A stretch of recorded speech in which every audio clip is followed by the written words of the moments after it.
Yes, people. It is absolute class, but it is also someone else's music. And I don't mean Daniel's, I mean the Eurovision Song Contest. I can't remember, I think it might have been some Eastern Bloc country's Eurovision Song Contest song. That was their, what do they call it? Their, I nearly said donation. I mean, Eurovision is a bit of a charity. You know, that was their offering to the Eurovision. Dan just slowed it down, needed something desperately when he thought, I'd do one of these YouTube things. And it became legendary. It became, like an icon. This the irony of Dan's channel. I mean, there was a period, because I've never stopped speaking with Dan. I've never stopped speaking with Hugh, the other of the three Stooges. But I speak more with Dan. Hugh's got a lot on his plate. Not that Dan hasn't, but me and Dan speak a lot. And there was a period where it was Dan. And if he was coming on the stream, it was Dan.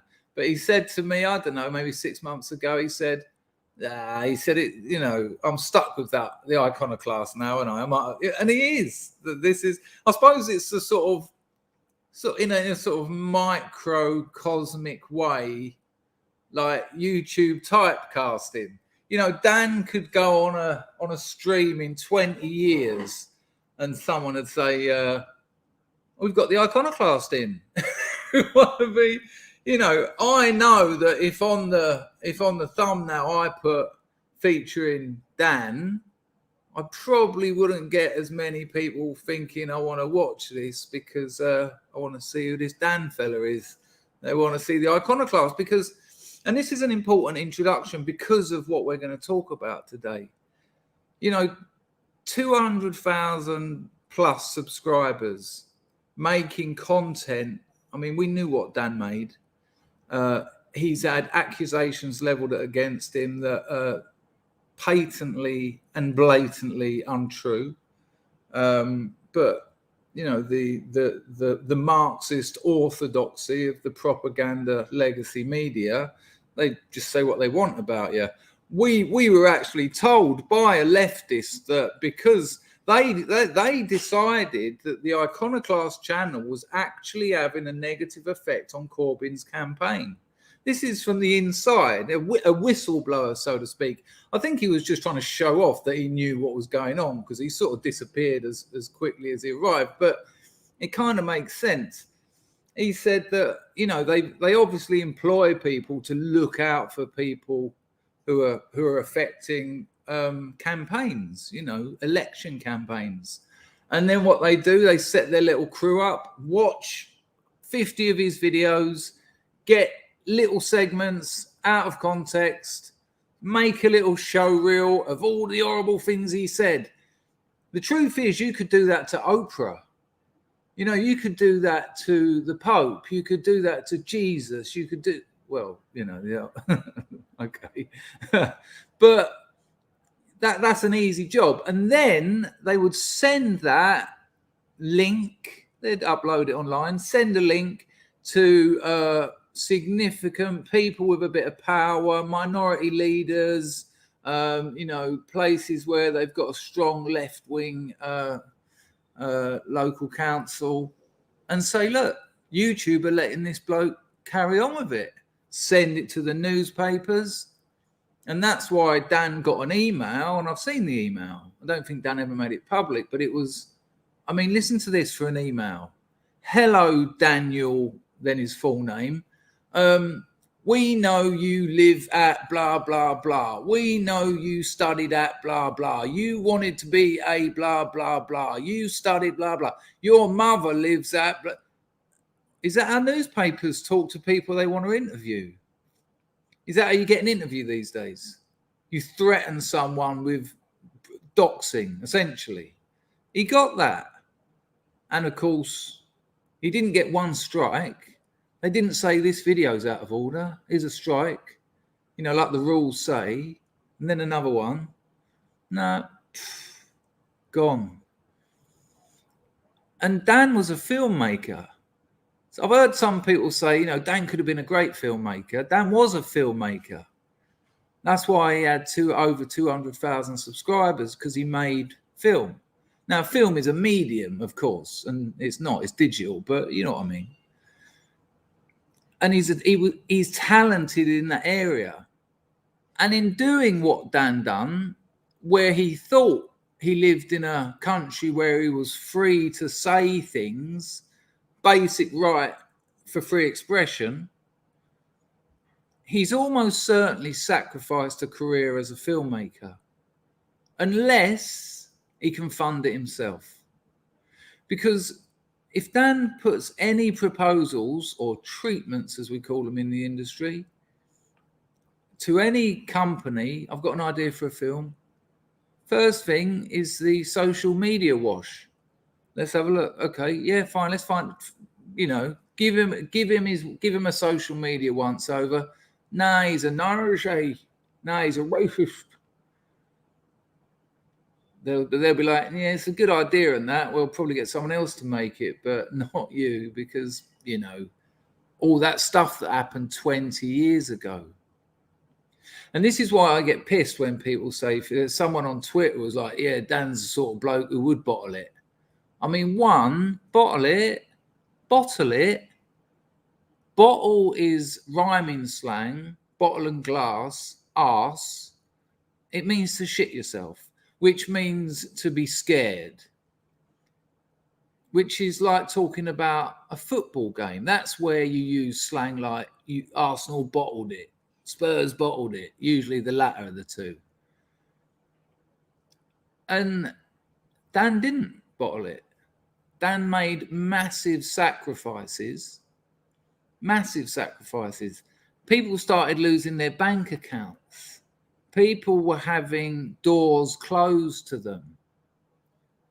And once his YouTube went down, you know, what's the point of him trying to build up something anywhere else? It doesn't work like that. We've seen other people try it. People mentioned Way of the World in the chat. You know, he had a huge channel. I think he's got one on ODYSEE now that some people watch, but nowhere near the impact. And it gets to a point where you just think, are the sacrifices I'm making? Dan's in. I'll bring him in a minute. I'm not speaking for Dan here, but are the sacrifices I'm making worth it? Are they worth it? When I look at what could possibly happen to me, you know, the year before last, England locked up nearly 4,000 people for things they said. England locked up nearly 4,000 people for things they said. That's not England, is it? That's Stalin's Russia. Now, some people, well, I won't go on anymore because I'll bring Dan in, but something I want, while there's 160 people here, lovely to see you all. I do still stream regularly. Be nice to see you on the regs. They're cracking streams. We've got a lovely community here. I also want to get a quick thank you into the people who are watching this on replay. I know it's not as much fun because you can't join in with the community and that, but it means a lot to me that you want to watch the content, that you'll, you know, watch the replay. So thank you. You can donate Entropy up the top. I'll pop the link in. And you can do StreamYard down the bottom. It is handy if you can chuck a bit of grease at the cogs to keep the glorious House of Scrubs going. And OG regular Scrubs, today's the day to grease the cogs because we've got some guests in. And, you know, I like to reflect well. Hang on. I'll just pop that Entropy link in, Dan, and I'll bring you in. Bosh. I've got to go to YouTube. I've got to go to YouTube. I'll tell you what, people, I tried streaming on OBS, and my not the last couple, but a few before that, shocking. Absolutely shocking. I've already pinned it. Pinner! Okay, I'll close that down. If you do donate with Entropy, I still will put your comment on the screen. Now, because I'm in conversation today, when I get a donation, I'll acknowledge it. And when there's a natural break in the conversation, I'll go back and read it. Now, here's one more thing I've got to tell you. When I put the link for this video out with me and Dan, two of the Three Stooges, there was a lot of people, a significant amount of people said, wouldn't it be amazing if Hugh turned up? Because Hugh, thank you. When Hugh left the Three Stooges and his channel and the internet, that was him. I mean, I'm still in contact with him. He's a mate. Weirdly, Hugh once described me as an eccentric, but Hugh's the eccentric. Trust me, when you meet him in the flesh, he's nuts. But I was reading people saying things like, I'll tell you what, if Hugh makes an appearance, I'm going to cry. Someone else said, if Hugh makes an appearance on this, it's going to break the internet. Someone else said, it cannot be that the Holy Trinity. I've got bad news for you, and this isn't a blag. Hugh ain't going to be coming on here. What makes it worse is he said to me he might, right? That's why I put on the thumbnail potential bonus content, because he said he's kind of busy. I mean, you know, he's out in this neck of the woods, so it's quite late. And Hugh's life is busy. It's not my place to tell you what he's up to, but he is busy. And he said, I'm considering just popping on to say hello. And all day long, I've been thinking, please, first of all, I'm thinking, please don't get a message from Dan saying, I ain't doing it. I'm ill, I'm sick, I'm drunk, or whatever Dan usually says he's there. That's why I said that. But me and Dan haven't stopped talking about this stream, so I was kind of sure that he'd be here, and he is here. But all day I've been thinking, please don't get one from Hugh. And I sent him the link to join, and he went, sorry, mate, I've just come back from a hard day, and I've got to go to bed. And I'm not joking. This isn't a double bluff. Hugh was going to jump in at the end. It would have been a mad Three Stooges little sort of 20 minutes. But I promise you it's not a double bluff. I don't want you to think, oh, no. It is going to be excellent. And I know that a lot of people think it's a black pill. A lot of people aren't going to agree with Dan. But I've been saying this stuff on this channel for a while now. So don't leave Dan alone for too long, because he gets on the old cognac. Oh, Danny boy. Hello. How you doing? You all right? I'm really well. As you know, I was lifting weights, so I'm a bit pumped. I thought I'd get a bit, you know. I know it's pure vanity what you're doing, isn't it? You just want to look good. What, life? Yeah, of course. By the way, can you hear me all right? Yeah, absolutely. Perfect. All right. Dan, I also hit a new record today. Now, people don't laugh at me. I only weigh 82 kilos, but I hit a new record, and I benched without a spotter, which is stupid, 80 kilos, and I done 3 sets of 5.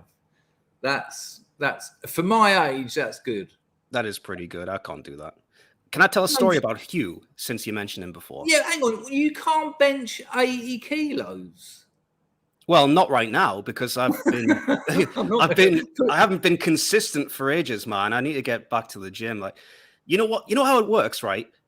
If you go to the gym and you get really into it and you keep it going for months, and it's just, you're in the zone, nothing can shake you off. And then one day you wake up and I don't know, you've got a twinge in your shoulder, or it's raining outside, it's cold, and they say, oh, well, I don't want to risk an injury. Okay, I'll go tomorrow. And then you don't go back for like 3 months. And then you lose everything. And I'm in that position right now. So at the minute, I'm sporadic at the gym, unfortunately. But it is what it is. That's why I go for the vanity. You know, so many people, the Cambodian people seem to really like it. And they all just mention it.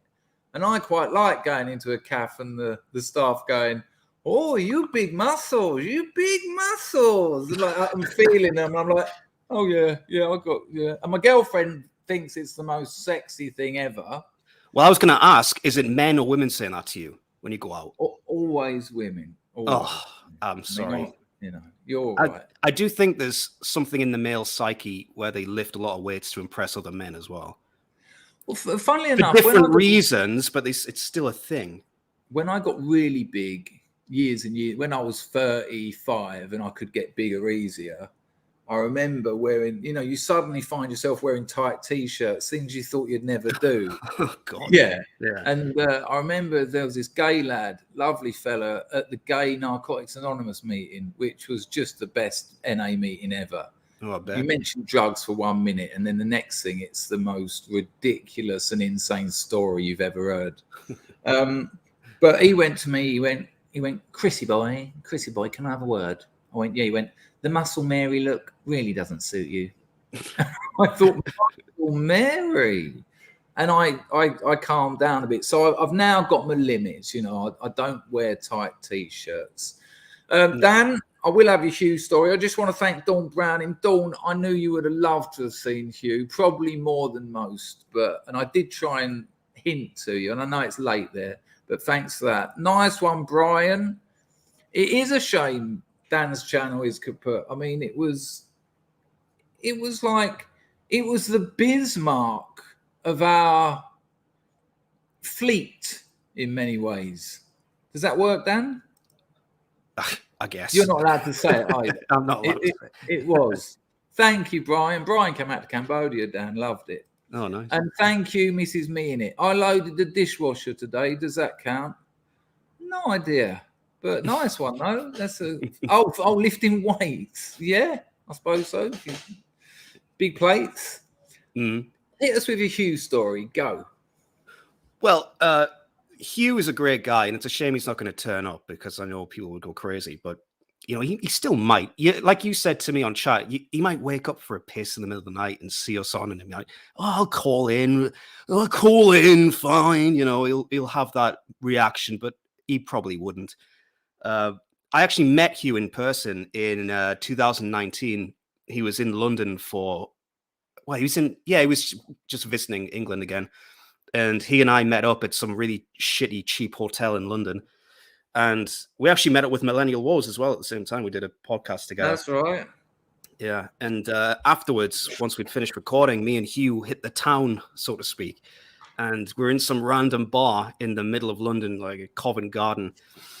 And you know what he's like. He doesn't self-censor. It doesn't matter where he is. It doesn't matter who he's around, what the situation is. And we're sitting in this bar, and it's filled with all of these nice middle-class white girls, students, all of these types of people. And his booming voice, he's just shouting, and these fucking women, Dan, come on, these whores, Dan.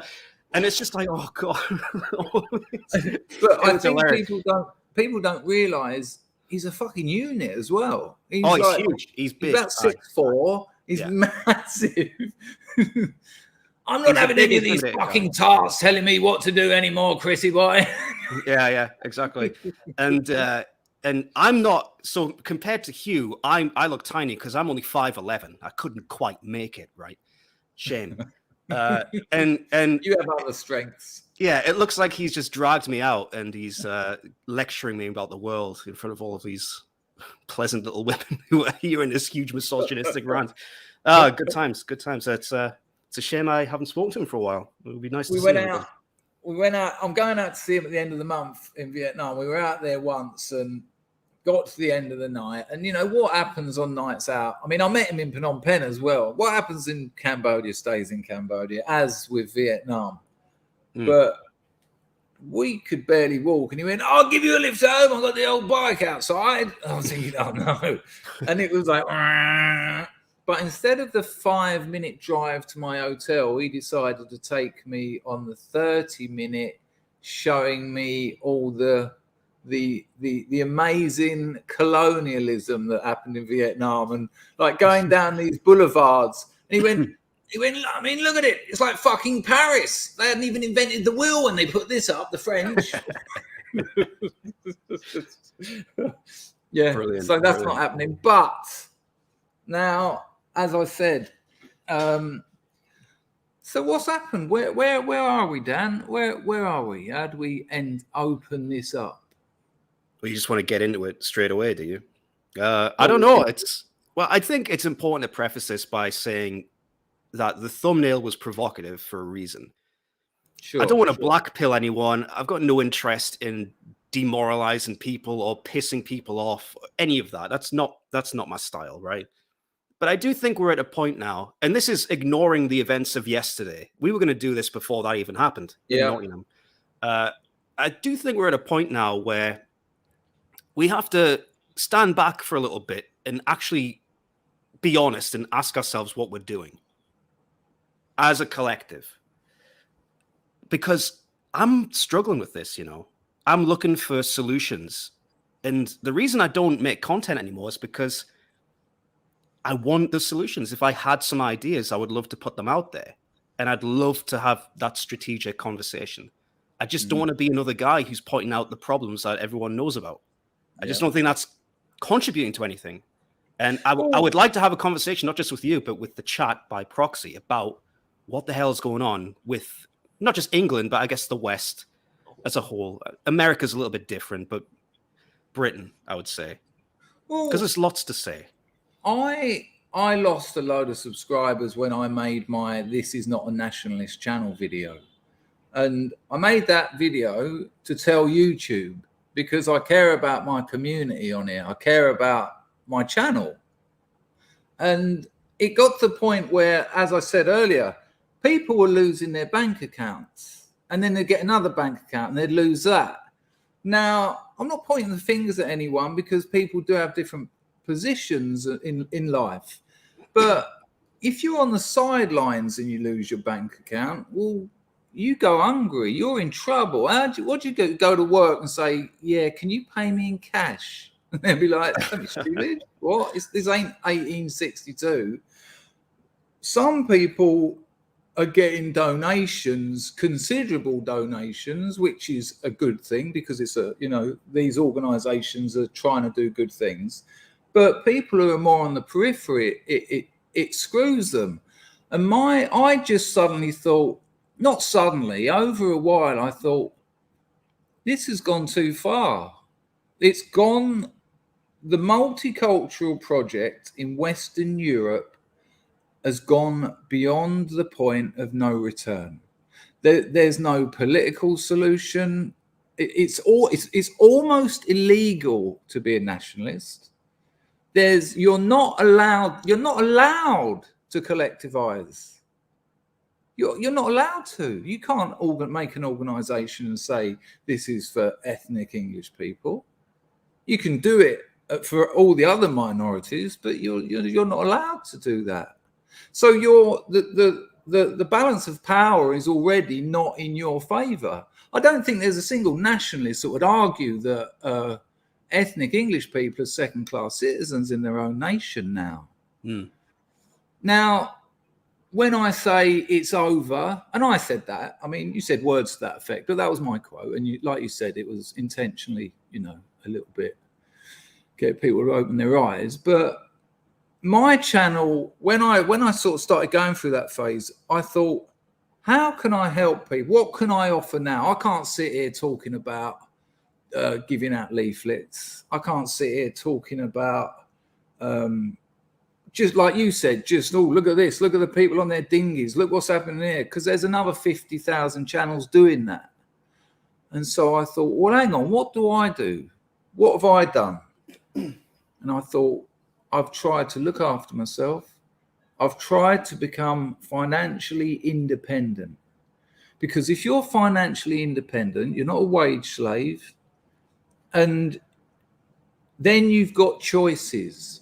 You don't have to live in that hellhole of a ghetto where the police are just not. The police don't do anything in those places. No, they can't. The law is the street, is the roadmen. And unless you've got the money to get out of there, you're stuck there. Where does that out of there end? Because I've got people telling me now that they go down to Truro in Cornwall, and there's Somalian gangs causing all sorts of trouble in Truro. I left England. When I went back for my mother's funeral, 5 years difference. I stayed at my mum's house before I left Soho. I thought I'd live with my mum for a few months before moving out here. In 5 years, my hometown has completely changed demographic. completely. Now, it is on the M25. It's not strictly London. It's North Kent, but, it's Greater London, really. And we drove past the boys' grammar school, which is a Dartford Boys' Grammar is a well-respected school in the area. When my brother went there, it was all Caucasian, white English. We drove past it. It was break time. We didn't see one white person there. Mm-hmm.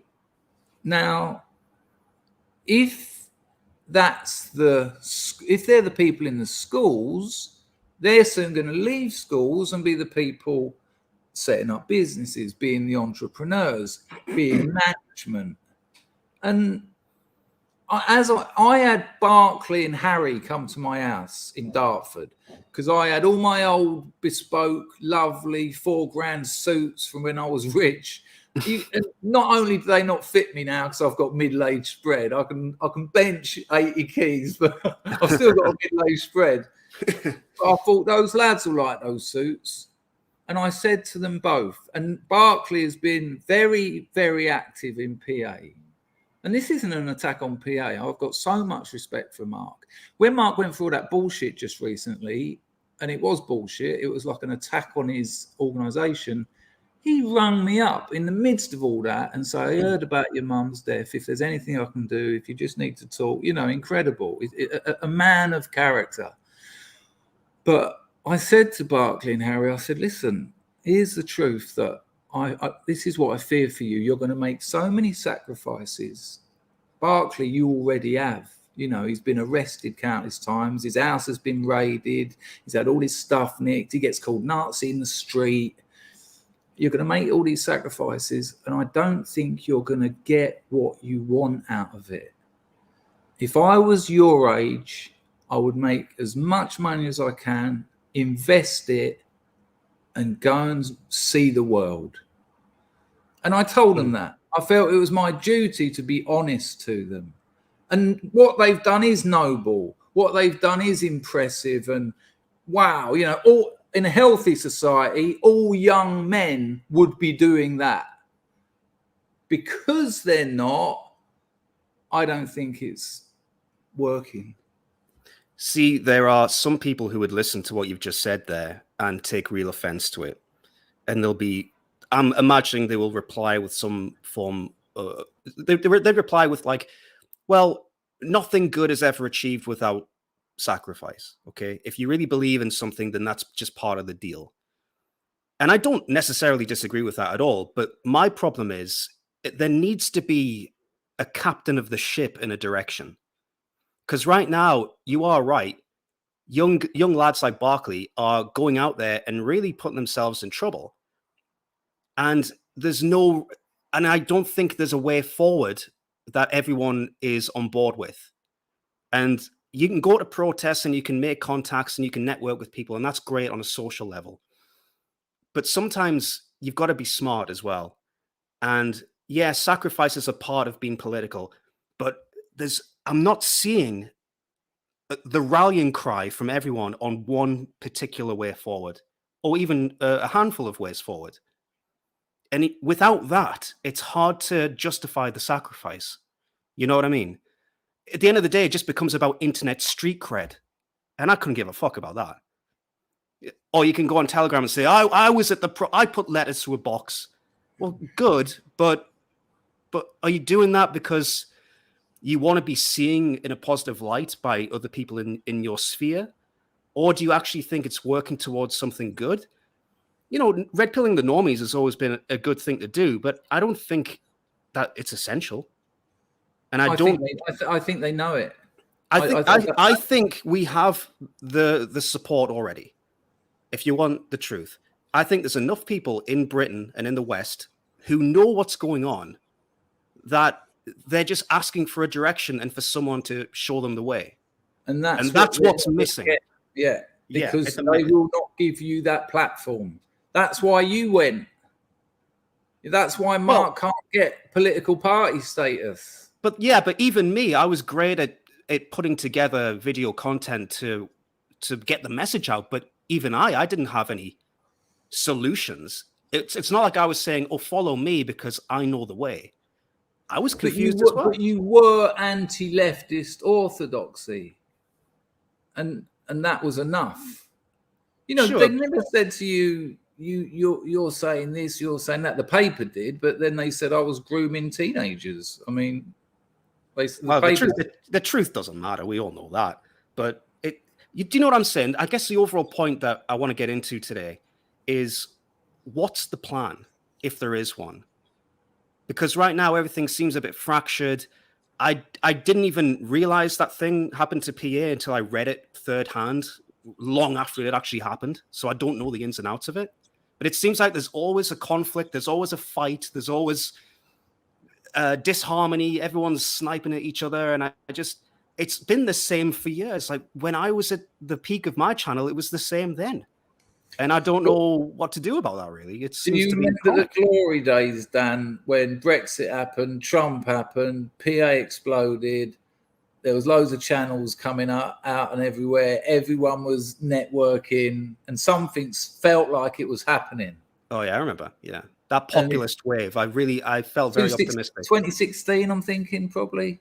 I think between then and 18, for me, it was relentless, and I was meeting up with people. I remember the 100-handers. I used to put stickers on lampposts with my friends. I used to do that, and it was really fun. And you meet people, and then suddenly, I don't know, the wind wasn't there to blow the sails anymore. And I think we've been in that quagmire ever since. And all I'm doing today is asking people to give me the truth and say what is the way forward here. Who's putting someone forward?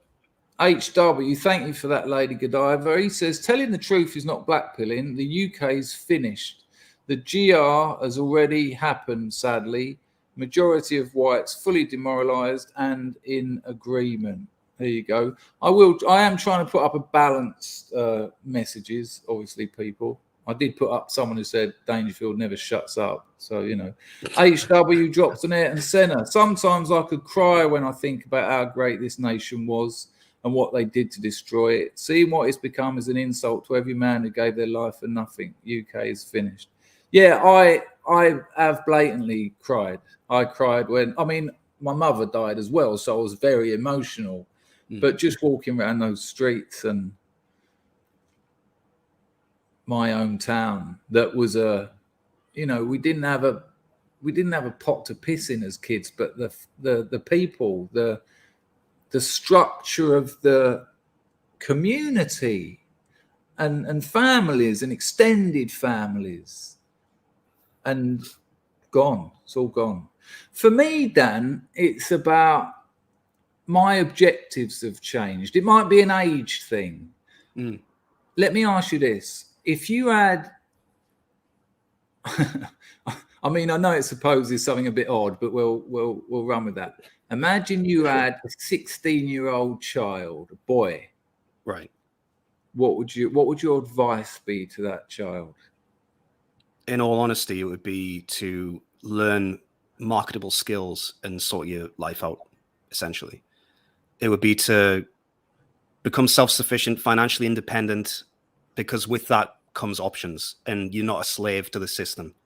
And you've got to, it sounds very individualistic and selfish, but if I was 16 years old right now, that's what I'd be trying to do. And I would hope that I would have the adults in my life telling me to do those things. Well, that's the thing, isn't it? If you would give that advice to your own child, it's kind of HW. Thank you for those donations, by the way. I wasn't sure if I thanked you. Really appreciate it. But if you'd give that advice to your own child, it seems a bit weird to give out other advice to other people's children.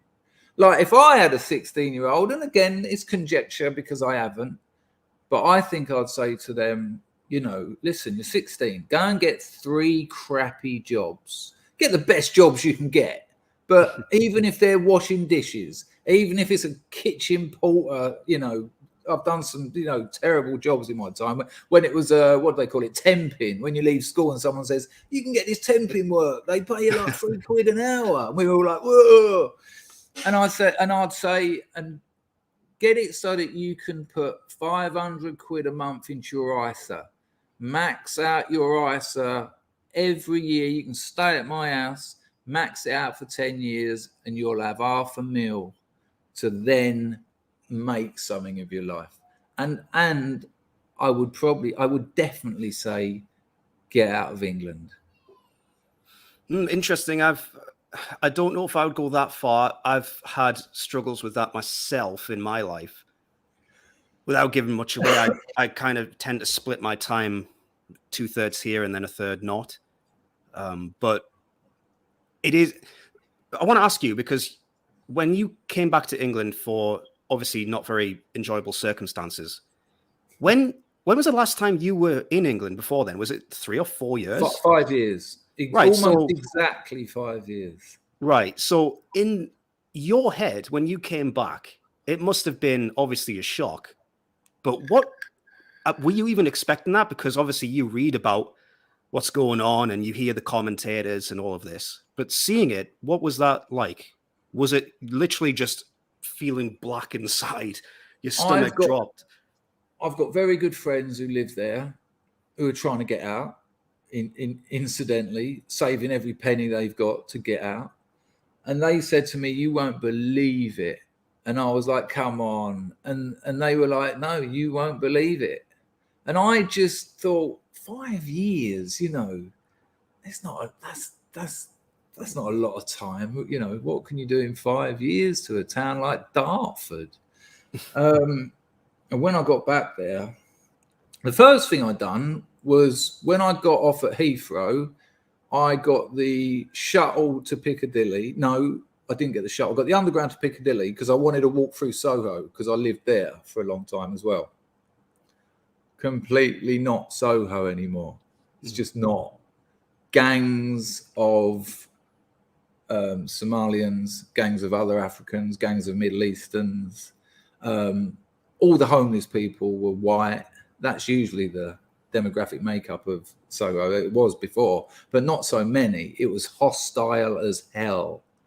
My brother lives in Japan, and he went to London, and he come back and he said it was beautiful. You can't argue. You go to Trafalgar Square and look at the National Gallery. When you've lived in Asia, things like that are like, fuck me. But he said it's just so on edge and so hostile.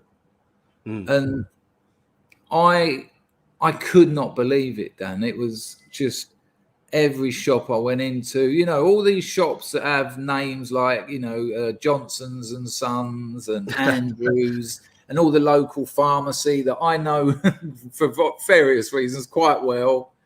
The shops are still there, but the staff are a very different kind of person, all of them. And well, even in my town, sorry to interrupt, but obviously I'm from the northeast of England, and you could see the diversity changing places like Newcastle, right? It's a big city. You can see that happening over time, like a decade or so. But the little towns around the cities, around Durham, Newcastle, and Sunderland, a lot of them are still pretty homogenous, including the town I live in. But literally within the last 6 months, and it is that quick, I told you this over WhatsApp, I walk down the street in the morning and I'm like, why? Where have you come from? Where have all you come from? You know what I mean? It's just like instant. It's like they've been bussed in. No, because that's exactly what's happened. That's exactly what's happened. Yeah. It's like the government needs to reallocate all of these people around the country, and now the Northeast is getting hit as well. But the speed of change is absolutely crazy, and it's so intentional. And you hear people. I'm not the only one noticing it. Like normal people are saying, "Oh, there's a lot of them around now, isn't there?" Yeah. And I just want to make this clear. I don't hate anyone. My fiance is brown. I live in a brown country where I am the minority. This place is 98% Buddhist Khmer. And it's important I stress Buddhist because it's a religious country. So they've got that community and they celebrate it. There's a Buddhist festival nearly every month and everyone gets involved. So I am well in the minority, you know. I think 1% is Islam and then 1% is other. But I am a second-class citizen in this country, without a doubt. If I run my moped into, if I have a bike crash in the street, that the Khmer bloke will be given benefit of the doubt, and so he should, because I'm here. It's a privilege for me to be here as a guest, and you know, if someone else is, and unless I'm being a maniac and unless the Khmer bloke's just running into loads of European people, but you know, I understand that's how it is and how it should be. And that's the issue I've got. I don't hate anyone. I haven't. Hatred is a waste of energy, and I just don't have it. I just believe that globalism is a failed project, and that the nation state has proven itself as a successful project. It's not perfect, you know. There's been plenty of wars, but where I see multiculturalism, I don't see people's lives improving. I see them getting worse, and so that, you know, that's at the crux of this issue for me. I agree. By the way, I'm changing the subject just a little bit because my phone's just lit up, and my friend has wished me a happy birthday. I've realized you haven't done that yet. So what's going on with that? It's quite rude. Could we have a happy birthday in the chat for Dan, please? And HB will do. Sorry, Dan, I completely forgot. It's all right. Don't worry.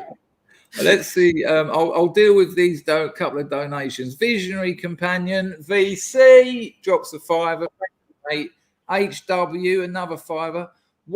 I'm about to get onto that. Weirdly enough. What people forget about the 660,000 net migration figures last year was that gross migration was 1.2 million non-Brits came in 1 year alone. Yeah. And I saw an article. Sorry, I'm not going to go on to that next, but the figure is similar. There was an article I saw the other day. I'd look for it, but it will take too long and it will ruin things. And it said something like the Home Office has said that they're going to have to build. Thank you, HW, for that donation.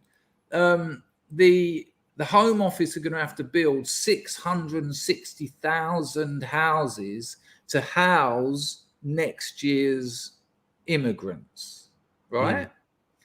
Okay, so that's 660,000 houses. Although as if anyone can afford to buy a house in England anyway. Right, you know? most people know.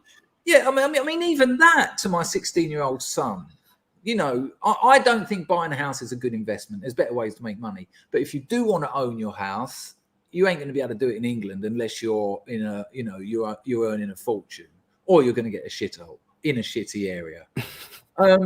But not only, if you think about that 660,000 houses they're looking at building, you know, where they're going to build them.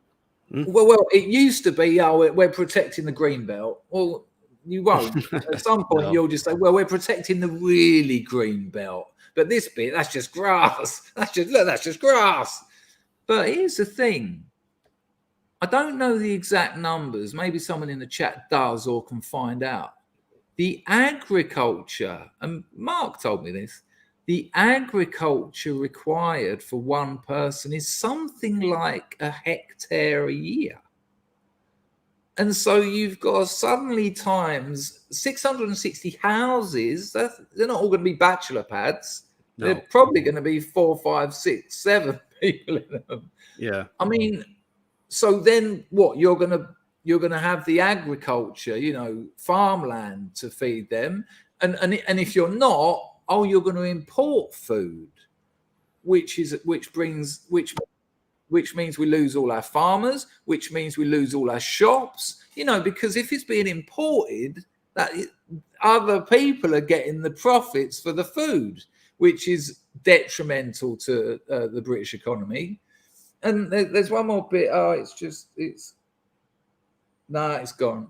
But that is ridiculous, you know. I read something the other day quite similar, but it was about water and how many what the average person uses in water a year, and then with this huge population growth, how that's going to exponentially grow as well, that number. And yeah, so the amount of water that we need is going to just explode. And it's every resource, really. You're getting squeezed for your own resources. And I mean, we all know, like, I mean, without going into the whole Bill Gates crap, but that's why they're going for lab grown food and all of this. It's like if they control the means of production, then it all fits together. Well, that's what I was going to say. They're banning. I mean, again, if anyone in the chat or you, Dan, can give me a little bit more details. But have you seen what's happened in Holland about farming? I knew there was loads of protests, but I don't know. Well, but it didn't work. Even though I'm always up for being corrected, but I think the party that got in power said they wouldn't, and they wouldn't do all this. They got in power, and then they've just banned it. They're compulsory purchasing loads of farms, paying the farmers. Well, sorry, but you can't grow food anymore because it's carbon. It's bad for carbon. Nitrogen is the food. It's the what do they call it? Fertilizer. It's too much nitrogen in the fertilizer. Of course. So you've got to stop growing it. Here's some money, but what? How much money does that cover? Does that cover this year's wages? Does it cover the next decade? Does it cover my son's inheriting the farm? You know, how much are they actually going to give them to just say no? And it's not an offer, Dan. They're not saying, "Well, give you this if you stop." No, they're I think it's something like 20,000 farms are being shut down in Holland. Something like that. I've picked that figure out of the blue. I'll admit that, but it's shocking. If anyone in the chat, update me on that, that would be good. Slow Roasted said they're listing ESL jobs in the UK. Loads more now.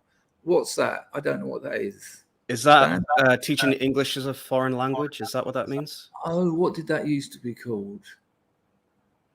Yeah, I think you're right. Yeah. I used to do that when I was young. Bless you, Conrad. Thanks for that. Dominic Frisby, yeah, great stuff. Author and investor predicts England will resemble South Africa in the future. Yeah, Frisby's well worth checking out. Interesting bloke. Nice one, Conrad. Good to see you. Good to see loads of new faces here. Here's you know, what's his name who said, who's the famous Warren Buffett? You cannot have open borders and welfare. Here's the maths behind that. 1 minus 2 is -1. That's all you need to know to understand why. Now, we have got open borders and welfare. It's going to come to the point where that collapses. Yes. Oh, I couldn't believe it. I went home. My mate said he needs a wisdom tooth taken out. He kept going like that when he was eating. I said, go and get it taken out. He said, there's no dentists. I live in Cambodia, Dan. I went, what do you mean there's no? I get my teeth done every 3 or 4 months, get them checked out. And he said, there's no dentists. I said, would you need to borrow a few quid? He said, there's no private dentists. There's none here. You can't get it. I just thought, wow. I had another mate went to the hospital on an emergency. He had some ulcer explode. Got there. There were people not of those aisles, should I say, camping in the A&E. They had tents in there. Of course, yeah. Of course. When I was young, you went to the A&E, it was virtually empty, and it was an emergency place. He said there's people in there asking the doctors for antibiotics. Oh, my brother's got a cold. We need tablet. This isn't a pharmacy. This is A&E. But they're not allowed to tell them that because they'll get in trouble. I think everyone knows that the welfare state in the UK is on borrowed time. And they're doing everything in their power to kick the can down the road. But I think I've just seen someone mention it in the chat, and I said this to you the other day as well on WhatsApp. I think that's why they're testing the UBI. They're going to and the digital currency, because if they control, I don't believe it. The money. Oh, what's this? No way. Hello. It could be a blag. Who's that? Give me your voice. Yeah, it's me. Hello, mate. Here we go. People, that's you. How you doing? Ready. Three Stooges is back. Get ready. How are you, mate? I am actually really tired, but I'm good. I woke up to eat Blown a bit away. of cheese, and I was like, I'll just have a bit of cheese. And I thought, I wonder how that stream's going. And I heard you guys telling stories about me, so I thought, all right, well, shall I get involved? Okay, I'll get involved. I knew it. Here I am.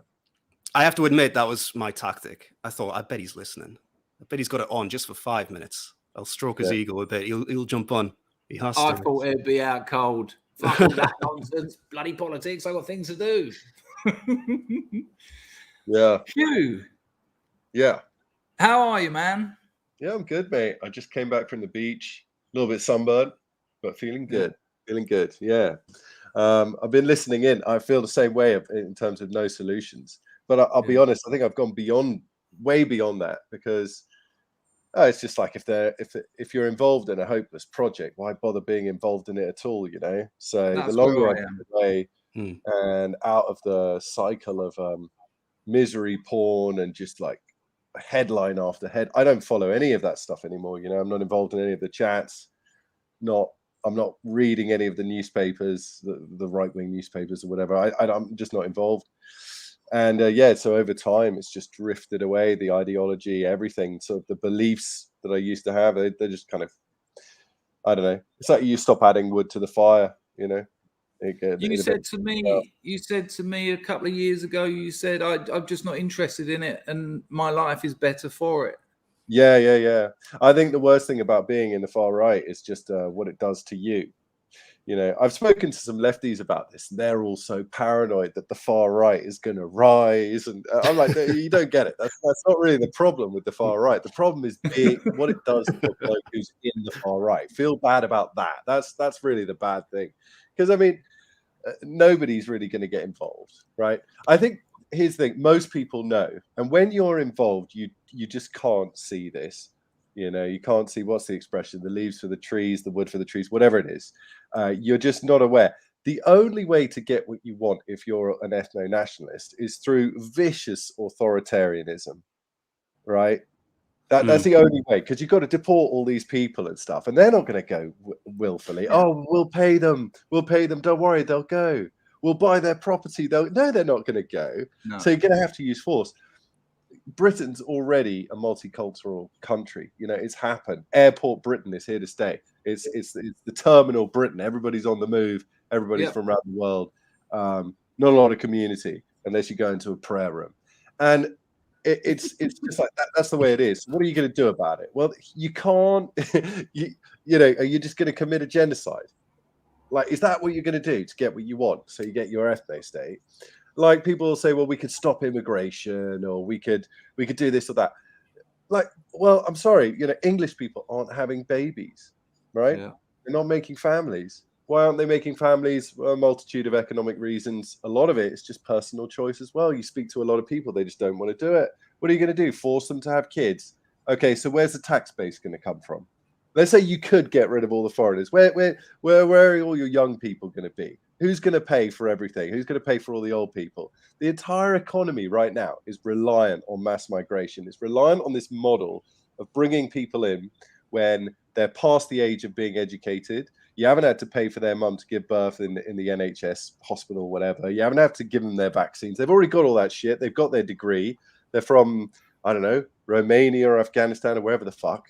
And they're going to do all these jobs. The labor market's calling out. It's got these gaps. They're going to plug all of those gaps. It's spot on. The system churning, right? So let's cut all of that out, right? Well, okay, your economy's fucked. Plus, if you were to go this route, you know, just look at how the international community reacted to Trump. Just Trump.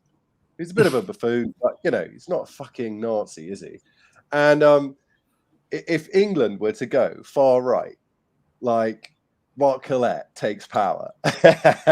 Mark Collett takes over, right? Patriotic alternative on the march, and it takes over. No country's going to trade with us. No country would trade with us. You'll be cut off. We'd be sanctioned into oblivion. I think you're right. Yeah. So you got the sanctions. You got no young people. you're doomed. And one of the things I always used to say when I would criticize the left, especially like the far left, not like just like normal liberals and stuff, but you know, real far lefties, is that they're basically battling against gravity, right? They want to get rid of gender. Like, you can't get rid of gender. It's not going to work. It's not going to happen. You can't get rid of gender. Sorry, it's here to stay. They want to get rid of religion. It's not going to happen. You know, people want to cling to their traditions. They want to get rid of all this stuff. It's a fantasy project. And I was always like, you know, it's so unnatural what they're engaged in, because they're just fighting against the way the world is. The way the world is now, that this is like the new historical era we're entering now. It's the globalized era, right? It is. That's what's happening to humanity. It's not little ethnic groups anymore. It's mix mash mosh, bish bash bosh, whatever. Everybody thrown together. You might not like it. You might think it's not the best way to organize humanity, but that is here to stay, and that is where history's going. And if you're thinking about like a successful political project, not only does it have to be feasible, right? It's got to be feasible, which it isn't, right? Ethno-nationalism is just not feasible in today's world, for all the things you just listed. But it's also kind of, you'd want it to go with history, not be fighting against it. You want it to be going with the tides. You know what I mean? Like, maybe it's not like a completely unnatural thing like communism, which is just a total rejection of human nature, or like, you know, modern progressives that just are like, yeah, you know, you just pick your gender and your sex is a spectrum. They're just like rejecting all that's natural in the world. But if you've got to like do mass deportations and you've got to like reorganize the entire world order, right? Like, which is basically, for the most part, I believe anyway, I know a lot of people are conspiratorial in this part of the whatever politics, but I think it pretty much spontaneously has happened. It's like, it says someone challenge him. All right, we can definitely have a challenge. Well, I can't challenge him because I absolutely agree with him. And the one thing he said that was key was past tense. It is globalized. It's not, oh, let's hope this doesn't happen. Let's see what we can do to stop it happening. It's done. It's done. Yeah. Modern first world nations are multicultural. Yeah. That's it. Pretty much. I mean, which one isn't? Is there one that isn't? No. I can't think of one. Yeah. And as much as I love Cambodia being 98% ethnic Khmer, Cambodia's being tipped as the next Asian success story, like Singapore, Malaysia, you know, one of these sort of boom sort of countries. But part of that is going to be a huge compromise on that, the ethnicity of the people. Of course it will be. Yeah. And also what you said about the aging population of England. I mean, it's just an incredible drain on society. I mean, they're going to need to be ovened off. You can't not pay for those people. Yeah, it's like there's just no way out, because first of all, it's happened, you know. But secondly, just what would be required to correct, to what do you call that, the ship metaphor, to, I don't know, redirect the ship, whatever, to Dan will know. Dan's good at this kind of thing. Anyway, there is a ship metaphor. What nautical references? I don't know if I am. That's not really my Dan's a big hornblower fan. That's Dan, can you believe you said it with that voice? So Hugh, what should people do then? Because this is like beyond the black pill here. What should someone living in Rotherham do, for example? Beyond the black pill's brilliant. Yeah, I'd say first of all, don't get down about it, because there's no point. There's no point. Like, well, that's easier said than done, isn't it? When you're seeing what's happening on a daily basis. So I understand your point, but like, if you're here, you can't avoid it. It's not like you can just keep your head down. Dan, you can accept something, which doesn't mean you agree with it.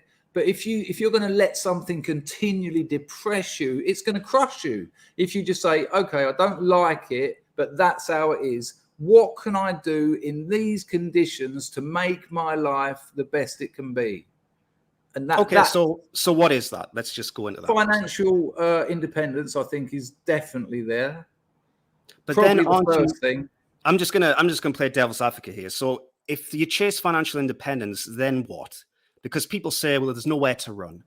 And I guess that's true at the end, but you just be constantly going into gated communities, right? But then what happens when the diversity reaches there? And then you move somewhere else and the diversity reaches there? You're not. I don't think the aim is to, I mean, if you're desperate to live with people just like you, that's a bit like me wanting to live around the time of Sherlock Holmes because I like the clothes. That it's a bit sort of like, why? What do you mean? Why? Well, why would you want that? Because the cost of getting it to your life, you suggesting, like the Woodlander the other day was talking about everyone building a commune, buying a bit of land in the woods. And is that what's going to happen to the ethnic English people? We've got our little white wooded areas like Frodo and that. Well, this is why I wanted to have this stream, because I'm not in Hugh's position. It seems like Hugh has thought about this a lot, and he is where he is in his position. I'm not shutting the door on anything. I just want some direction, and I want people to be more honest and say, well, what is the situation and what can people actually do? But I don't want to be like, oh, it's all fucked, just forget about it. I don't want to do that. I can give some don'ts, but like in terms of, what should a man do to feel like he's fulfilling his purpose or how he wants to live his life? I mean, you kind of, that's for everybody to work out for themselves. But I would say it is a waste of time joining a political movement, especially like one based on racial collectivism, racial nationalism in this day and age. You're just, it's like Blade says, you're just ice skating uphill. That's what you're doing. You're trying to ice skate uphill. Some motherfuckers always want to ice skate uphill. You know that bit in the movie? He says it to Frost before he kicks him in the head with some explosive, whatever the fuck. I'm rambling here. The point is, like, that's just going to get you really, really, really down. Like, you're just going to be in this news cycle that's depressing you, with no way out. Like, everything you want is impossible. Everything you want to do, that you want to see in society is totally unfeasible. Hugh, can I just interrupt quickly, because on the wheel, you're just going to get really depressed. So I would say don't do that. Yeah, that to this bloke Greavesy, I obviously understand. I always, talk about the lack of our communities, the atomization. My point was the sacrifices you'd have to make to have some kind of ethno-nationalist existence aren't worth it, because we're past that point. That was my point. Obviously I understand why you'd want that, but it's gone. It's gone. Yeah, and if you're not in the doom and gloom news cycle and just listening to the politics that we were all putting out back in the day, you begin to see the other opportunities in life, and and what's there that's still good. And there's plenty of good to be found in the world, and there's plenty of good to be found in your own life. Like, it's not like, oh no, the ethno-nationalist project's a failure. It's a non-starter. Oh well, I'll just give up on everything. There's nothing else. There's loads out there for you to do. You can still pursue a career that really excites you. You can travel the world. You can marry a beautiful woman. You can start a family. You can make great friends. You can go to church if you want to, or you can become a Buddhist or whatever. You can have a spiritual life. You can focus on diet and health. You can learn and read and have all sorts of incredible experiences and feel grateful every single day that you're alive. I mean, it's not like, oh shit, we can't have a far right movement in England, therefore everything's shit. That's a hyperbolic thing. That's kind of almost the cycle you get. That's what I was into, so I was just like, if this doesn't work, it's over. Everything's over. It's all doomed. Like it's not really. We're going through a transitional period in history. And yeah, like you might not like a lot of things that are going. I don't know though if at any point in history, anybody who's been into any political movement has truly been satisfied when they look out of the window. They're always, I mean, even the people that get the revolution they want, they're still like, shit, we gotta fucking bang another million in gulags before we're done. Bah, God, it's awful. These bloody Ukrainians or whatever. They're like whinging about everything. People with the most power, who are really into politics, they're still miserable. I mean, politics is a bit miserable, isn't it? Because you're always striving for something that's not really attainable. Well, that's why the left are never happy, because they'll never achieve that utopia that they talk about. Yeah. There'll always be something more. And yeah, I think I can see the point there. I don't know. People don't want to compromise, though, do they? They don't want to say, well, we might not get everything we want, but we should be allowed to have everything we want because it's our country and it's about our people. And that's the mindset that people have. You know, I'm seeing people in the chat say, well, we just have to stop immigration and then rebuild our people. And in my head, I'm thinking, well, there's a few steps before then. How are you going to do that without institutional power and not even a direction? You know what I mean? And it's easy to get online and say, don't give up, keep fighting. And I don't think I've given up, but I just want to know what the plan is, if there is one. And maybe Hugh's right. I'm not going to say I completely agree with him totally, but he's allowed to think what he thinks. And I'm asking for answers here.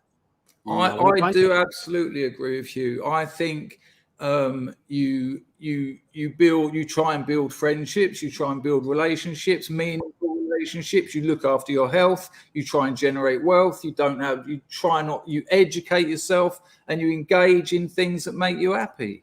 That's what life's always been about.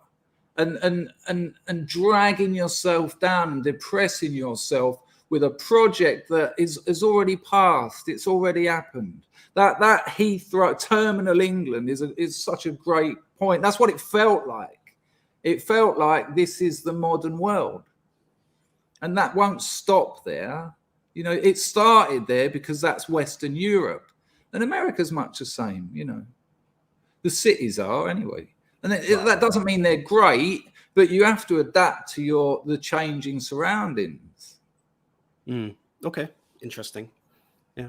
Well, I'm enjoying myself. This is a great conversation. I knew this would ruffle some feathers. You know, I knew people would get pissed off at this. What's the guy who said we follow fads? What does he mean by that? I don't know. These, I don't know the name. These three just follow internet fads. I don't think Hugh even watches YouTube anymore. Yeah, I'm pretty much disconnected. If I'm watching YouTube, it's like sports coverage, you know? MMA. Yeah, it's MMA. It's like maybe a little bit of video game news. Like I'm not fucking following politics or anything like that anymore at all. I don't know how out of touch I am. I don't feel like since leaving and getting off the internet and stuff, I don't feel any like resentment to anybody who's still in the scene or anything like that. But I do feel bad for just like convincing people to get involved, because I know how like fucking I was like addicted to politics. You know, I was addicted to the news. I had a terrible sleep cycle. I'd stay up really late listening to streams, reading articles, writing my next video, and all that stuff. I was completely in it, 110% in the fight. You know. All the memes, all the talking points, everything. I was just totally submerged. Subsumed. I like consumed. It. Consumed. What does subsumed mean? Is that a better word for it? Is that even a word? Is that a word? Might be a I'm going to look it up. Scrabble it. Someone absorbed into something else. Yeah, subsumed. Why not? Yeah, anyway, and I was like kind of, putting out content to propagandize guys, like to get them, this guy is a straight cuck. Right, I used to feel exactly the same way about that's why I put it up. It would make me so mad. I go, you fucking coward, you're just giving up. You're giving up on the country. You're giving up on your people. You're giving up on your race. You know, all this shit. Like I would think that. Oh, what? So you're just going to let us all commit collective suicide? You're going to let our culture die and everything like this? I cannot muster emotions like that anymore. Maybe you could say I've given into apathy. I think that would be a good criticism of my position now. I think a lot of people are apathetic now. That's a general feeling I feel when I walk around the streets. Yeah. Yeah, but I think Hugh's talking about a political apathy, because I don't think you're saying you're apathetic with life. Not at all. Not from what I know. No, not with life, but definitely with politics and the news. Absolutely. Yeah, I'm so much happier since I'm out of the game. You know, I think you got to get out of it. This is so depressing. I'm sorry, mate. Sorry, Alba. You know, not trying to get you down. But Tito, I've been talking like this for months. You know, I mean, why would it depress you? It's, you know, we talk about good things that enrich your life, culture, art, literature, you know, things that are worth engaging with, that aren't just harrowing. Or with another 1,000 people came over on the dinghies. Look, there was some black people kicking the shit out of some people. I can't watch that stuff. I can't watch it. Why would I want to? Yeah, you're not enriching your life with that kind of content. You know, it's bringing you down. Well, Morgoth described it recently as trench warfare, and I think that's a perfect analogy for it. You're in the mud up to your knees, it's raining, it's cold, and you're fighting this machine enemy for 10 feet of ground. And it seems like that's a never-ending thing. But look, I mean, I think you can be out of the daily grind of arguing with lefties or whatever. But still, I mean, for me, I'm still taking an interest. I want to figure out what's going on. Maybe Hugh's right, but I think someone could come along tomorrow and offer a strategy. I don't know. I'm not closing the door on any of it. A little bit of optimism still left. You know what I mean? I feel like you're playing the room a bit, because the conversations we had over the last couple of days on WhatsApp didn't sound like that. I think I'm not seeing it anywhere at the minute from anyone. I think if nothing pops up in the next 5-10 years, then I'm with Hugh. I can't wait. I want to see your 10-year clock, your 10-year what. But I just wanted to raise the point, because it seems like everyone is in a stagnant thing, just doing what they always did. Just again, what's happened today in the news? Oh, this guy ran over a bunch of, and thoughts and prayers, and the next one will be 2 months' time. And what, we're just going to continuously retweet this disaster porn? Like, I'm with you on that. It is fucking depressing when you consume that every day, all day, every day. But like, there must be people like me who think, okay, fuck that off, but come on, what else? What else is there? But even Morgoth makes more videos these days in his Substack about films. You know, he talks about movies. That's what he's into. You know, didn't used to do that sort of thing. I think he's had a little bit of a, you know, I don't want to talk for him because he's not here, but you know, I think my life has improved, you know, 20-fold since I just thought, you know what, I'm done with that. Let's see, the objectives are different, so the strategies are different. It's already happened. There's no stopping it. There's no reversing it. That's never happened historically, unless you start doing things like the communists done, which includes killing millions of people. And there are people in the dissident right who want to do that. I've got one on tape that, as you know about, Dan, but it's not for me. Yeah, I think there are still like constructive avenues for political activism in the West. Like, for one, you could definitely be a free speech advocate and advocate for just straight equal rights for everyone. Like, obviously, the law is not applied equally at the moment, and that is somewhere that you can make, I think, progress. Like, another big thing is just you know, so basically fighting against hate speech laws and all these people that are being locked up. What did you say at the beginning of the stream, Chris? Was it 4,000 people last year? Nearly 4,000 2 years ago. Yeah, for things they said. Yeah, and you could definitely, you know, that is something that outrages, I think, majority of the population. and you can advocate for that without being arrested yourself, you know what I mean, or without losing your bank account. You can say, no, we need free speech. You give the arguments. But another thing is that Hugh, you say that, but left of centre YouTube channel Trigonometry, they lost their bank accounts. Did they? wow, Yeah, I didn't even know that. Trigonometry. mate, isn't he doing a media tour in America? Oh, he's just a celebrity now. You know, Yeah. Francis is just standing behind and going, and that's it. Yeah, he's got that mongoloid friend he goes around with, hasn't he? Yeah. I mean, I'm sure he's trying to get rid of him. And it's got to the point now where Constantine's like, look, if you're happy to do the admin, you can stay with the project. No, I don't think I'll do anything. Yeah. The way he talks, he's a real simpleton, isn't he? Yeah. Poor I bloke. know him well. We used to do stand-up together. He's a simpleton's. He is. Yeah, you can tell. I think Yeah. Constantine fancies himself, doesn't he? Constantine, he fancies himself as a bit of a talker. He was on Joe Rogan, wasn't he? Well, the pair of them were, but the other guy didn't talk, did he? What's he going to say?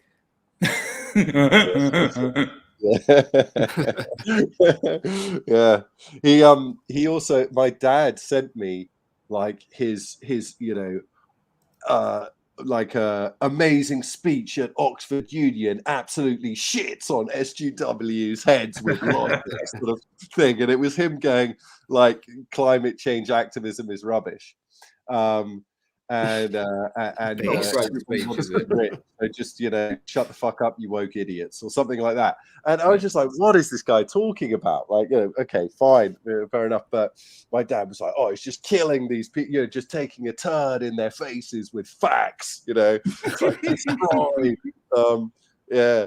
Anyway, I was going to say something else. Oh yeah, I would say like real criticism of postmodernism is missing out there in the ether. Most people don't know what postmodernism is, and they don't understand it, and they don't understand how it's affected society. That everything's focused on who's wielding power rather than what's true, which is such a big part of the words like privilege, and just like when they say, well, you're a white man, so what you're saying is rubbish. Like that's all sort of come out of postmodernism, and a lot of like the just like invent your own biology, like biology is just a system of categorization, it's just a meta narrative to wield power, right? Like this is all from postmodernism. I mean, you had to overstep the line, didn't you, Hugh? You had to overstep it. Coming on there, postmodern denying, I won't have it. Yeah. But I think like most people kind of intuitively know this stuff is rubbish. Like you see a lot of pushback now. Like I don't follow politics, but it pops up on your feed if you've got a Twitter account. It'll pop up, and it's so much of it is about the gender stuff these days and the trans debate and all of that. And all of that, it comes from a postmodernist outlook. The idea you can change your sex, and sex is socially constructed. You got professors arguing that now. That's like becoming quite popular on the far left. And it's really infected institutions. And I know this sounds a bit Jordan Peterson-y, but he is.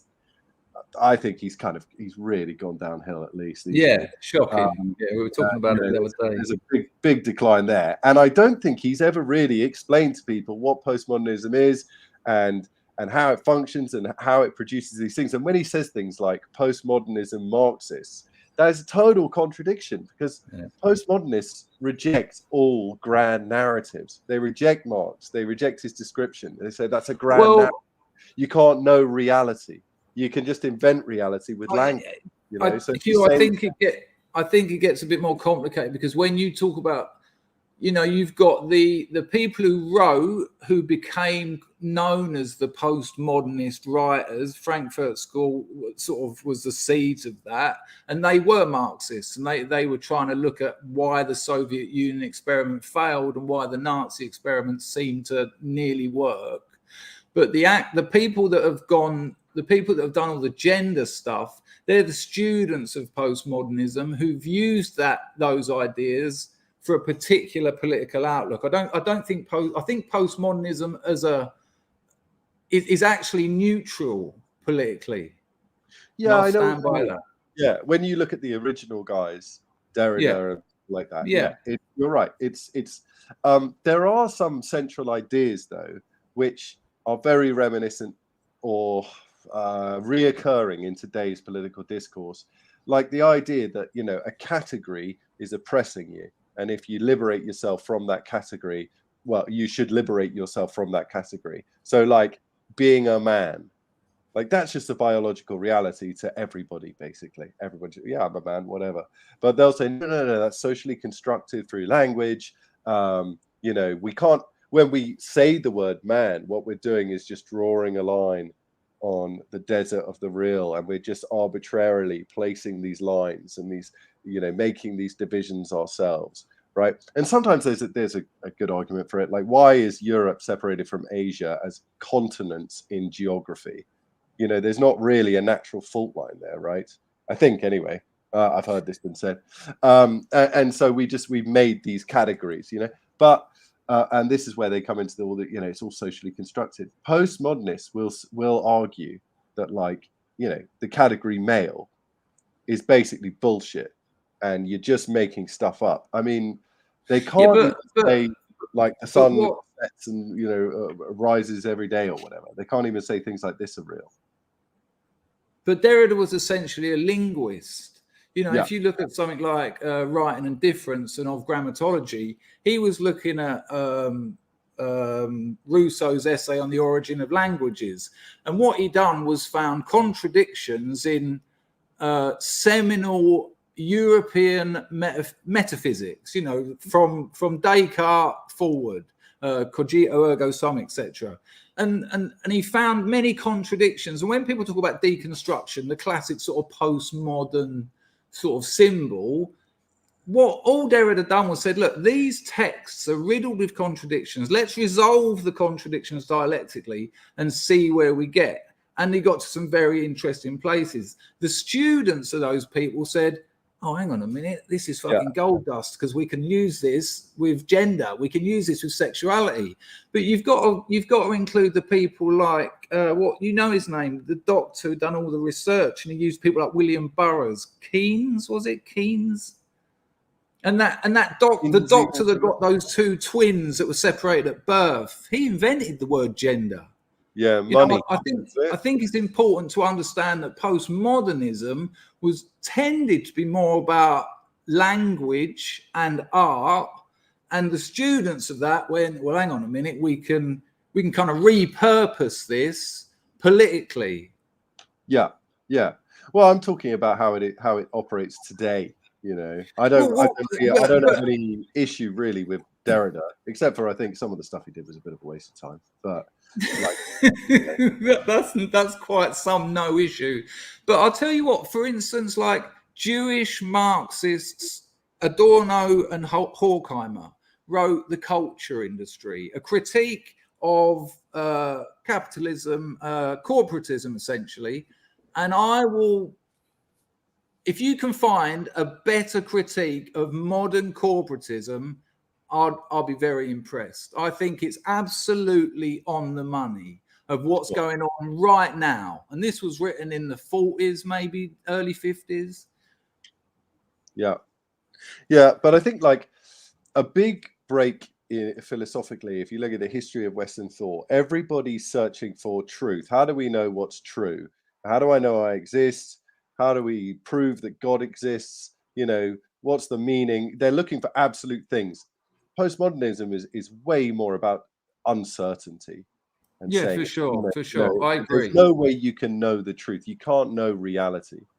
And that is a totally different approach than, say, what Plato and Socrates and all the basic founders of Western philosophical thought were into.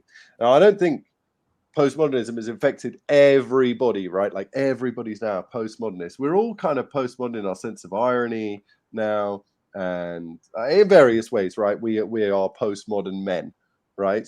I think boomers still hold on to those sort of modernist absolutes like patriotism and, you know, this is right and that's wrong. And, you know, there are almost no movies like that made now, right? Where like there's a good guy and a bad guy. Everything's in the gray. There are no real answers. There's a lot more cynicism. Oh, you've got to watch Top Gun 2. Yeah, Top Gun 2 is perfect. Really. Top Gun is, I've heard, is a very modernist movie rather than as opposed to postmodernist, right? It's But it's the exception that proves the rule you're talking about. Yeah, it's like there's no attempt to deconstruct why an American flag is flying at the base or something like that. No. But is it really right? Are we actually doing the right thing? You know, no one ever says that. They're just like, fuck yeah, get in a jet, kill the bad guys, right? Yeah, that's it. Yeah. I think people want a bit of get in the jet, kill the bad guys thing. Oh yeah, it was a very successful movie. I think probably the most successful at the box office of the year. Yeah. And I think people want truth. You know, people want to know what's what. They want to say, no. This, like, you know, 58 fucking whatever the number of genders we've got now. That's bullshit. You know, there are men and there are women. Sorry, that's the way it is. We actually do know what a man and a woman is. We worked that out a long time ago, and we can even say you're genetically male now.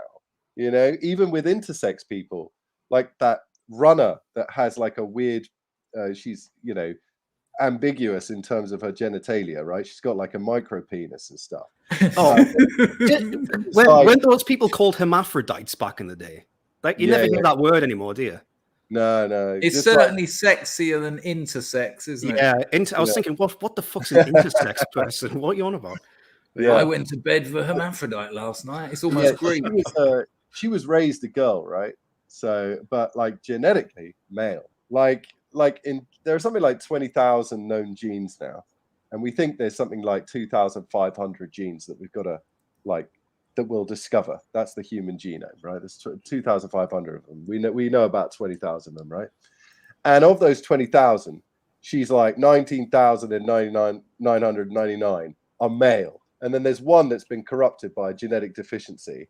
Yeah. And she was raised a girl because they were like, well, what the fuck's going on down there? Well, we'll just raise her a girl, you know what I mean?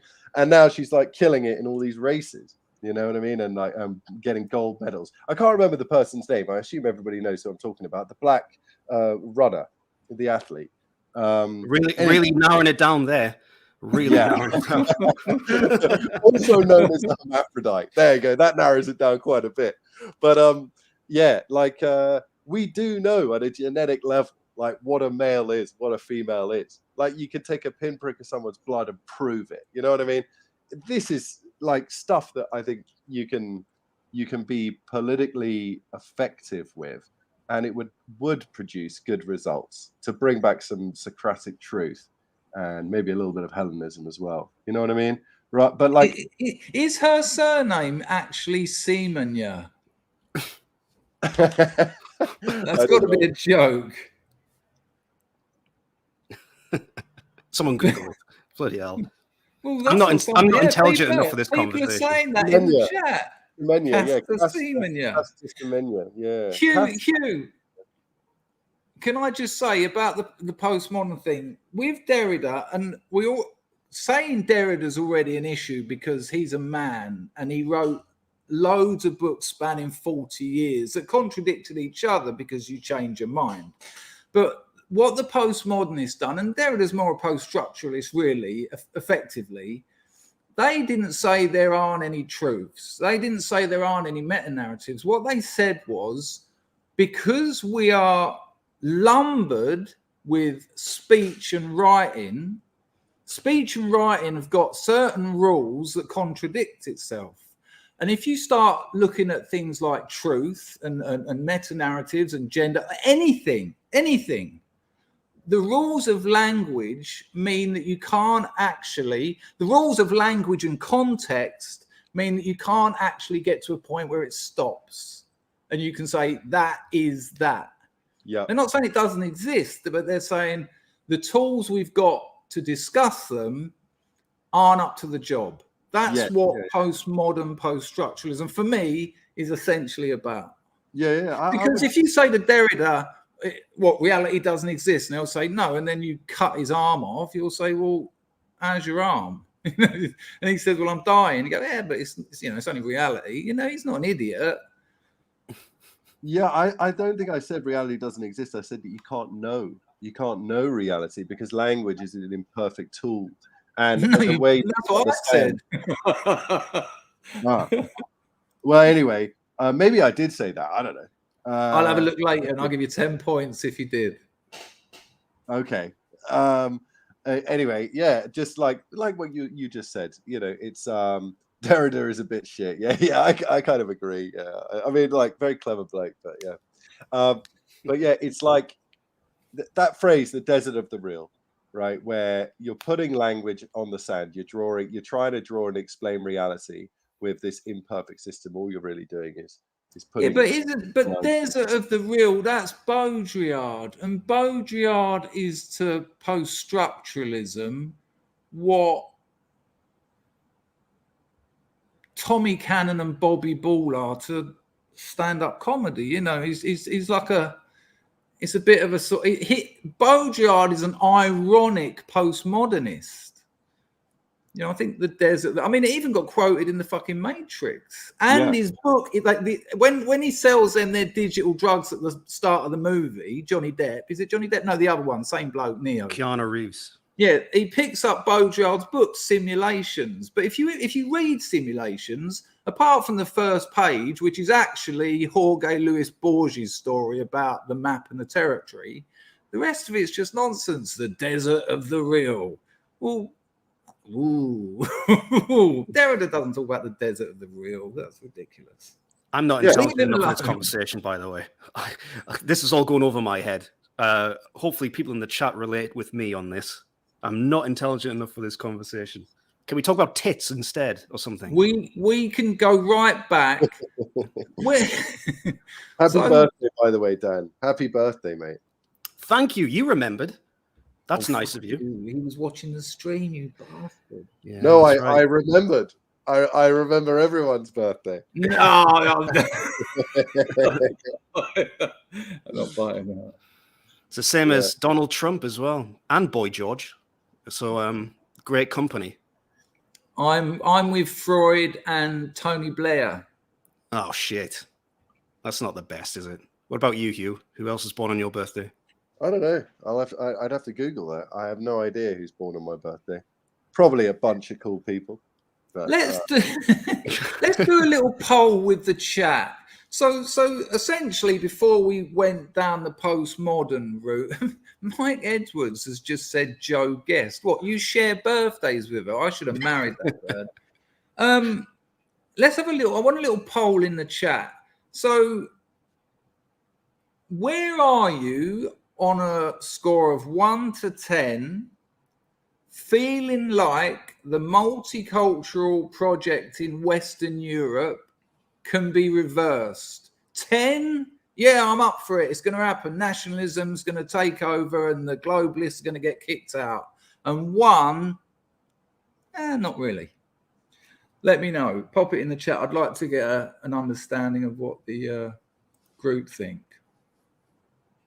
I just want to know who was born on whose birthday.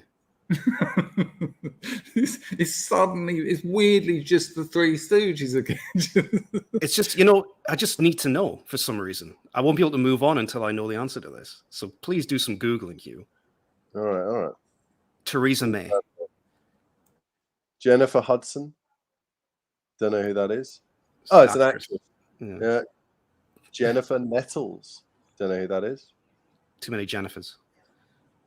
So I'm looking at these numbers. Hold on. This is actually a harder thing to get a list for than you think. Paul Walker. Oh, my goodness. Paul Walker. All right. Is he the one that died? Yeah, man. Died in a car crash. Oh, yeah. Not as good as mine, but okay, I suppose. Yeah. I think I've won this little game. Never mind. Hugh, that's not Hugh, bad. what are you making of the AI explosion? Oh, I don't know what to think of it. I don't know. So I've been in two minds about it, I suppose. Like, it's one of those things you can't really, I feel like it can't be stopped. So, yeah. You know what I mean? It's going to happen one way or the other. Part of me is hopeful that we'll just get UBI. All the shit jobs will be taken over by AI. And we'll just have infinite free time until we die. And that would be sweet, wouldn't it? But I don't know. I don't know if it's going to happen. I mean, who's going to do all the jobs when automation and AI take over everything? like, well, no one's going to have any bloody jobs, right? There'll just be an ownership class, and everybody else will be unemployed permanently. So those people would kill the owners unless they are taken care of. So well, I exactly. imagine I think a lot of circuses and UBI. I think we end up with pretty much the same system we got now, where 2% of the population pay the taxes for 90% of the population. It will just be moved slightly, like a little sort of epistemological sort of junction. Yeah. I mean, in my job, Hugh, over the last 6 months, AI has pretty much penetrated every aspect of what I do on a daily basis. Same for me. Every day I use it multiple things every single day. It's getting to a point now, when computers started to get widespread use and you kind of forgot how to handwrite. Well, now, if I try to write something with a pen, my wrist aches because I use a keyboard all day. Now it's like I can't write anything without AI. I can't even type anything anymore. It's like I'm just getting dumber and dumber, it seems. Dan, do you find you're not using Google anywhere near as much because Bard or ChatGPT will do a better job for you? I usually double check because it has been known to just make shit up. Yeah, it makes mistakes. It's not perfect, but I mean, it's already replaced fast food workers, right, in that industry. When it starts replacing the middle managers of corporations or people work in offices, that's when it'll be a crisis for people. Then it'll be like, oh, well, what am I supposed to do? I don't have any skills. Well, UBI, sort yourself out. You'll be all right. It's a great excuse. Can I, just interrupt? I asked people to give a number between 1 and 10 about their past the point of no return and all that. And I just want to give Baz the winner for the quoting Stormzy by saying not even 9. People who know that joke will see that as a splendid comment. Well done, Baz. Do you not remember, lads, that when Stormzy was freestyling against some kid and he was like, "What? You're just a kid. You're 8. You're not even 9. You're not even 9." And this was the bloke they said was the modern Mozart the day before. Yeah. Well, they teach music in schools, don't they? Fantastic. Just Kate has informed me in the chat that I share a birthday with Ted Bundy and Timmy Mallet. Oh, so, nice. Wow. That's good. I win this game. I think that's pretty. Oh, come on. I mean, I think Trump and Bundy are sort of level, aren't they? I'm having another check. Yeah. Boy, George, calm a chameleon, for Christ's sake. How? George Clooney. In the chat that I want to. Orson Welles. Said people. Rudolph Valentino. Here, can I read this? People with kids might take a different view to Hugh. Imagine seeing the town where you're raising your kids and hoping to give them the best future be overrun by criminals. You'd want change. And I totally understand that. You'd want the police to crack down on that crime, and you wouldn't like the change.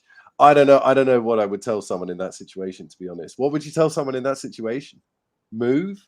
I don't know. Sorry, was that a super chat? No, it was just a bloke in the chat. I'm just looking for the comment. I'll put it on the screen. RisboTube. What's the first 3 words?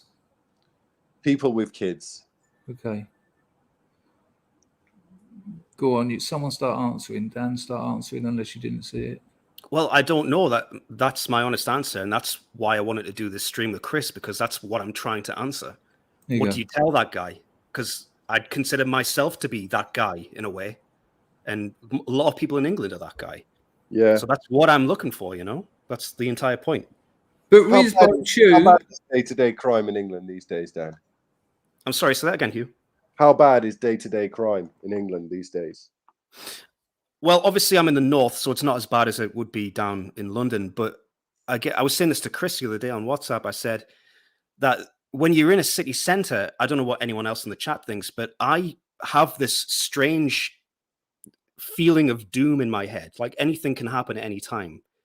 Just like random acts of violence. You see, and I guess it's to do with all of these viral clips that you get served by the algorithm, and it's always in your head when you're walking through an urban area.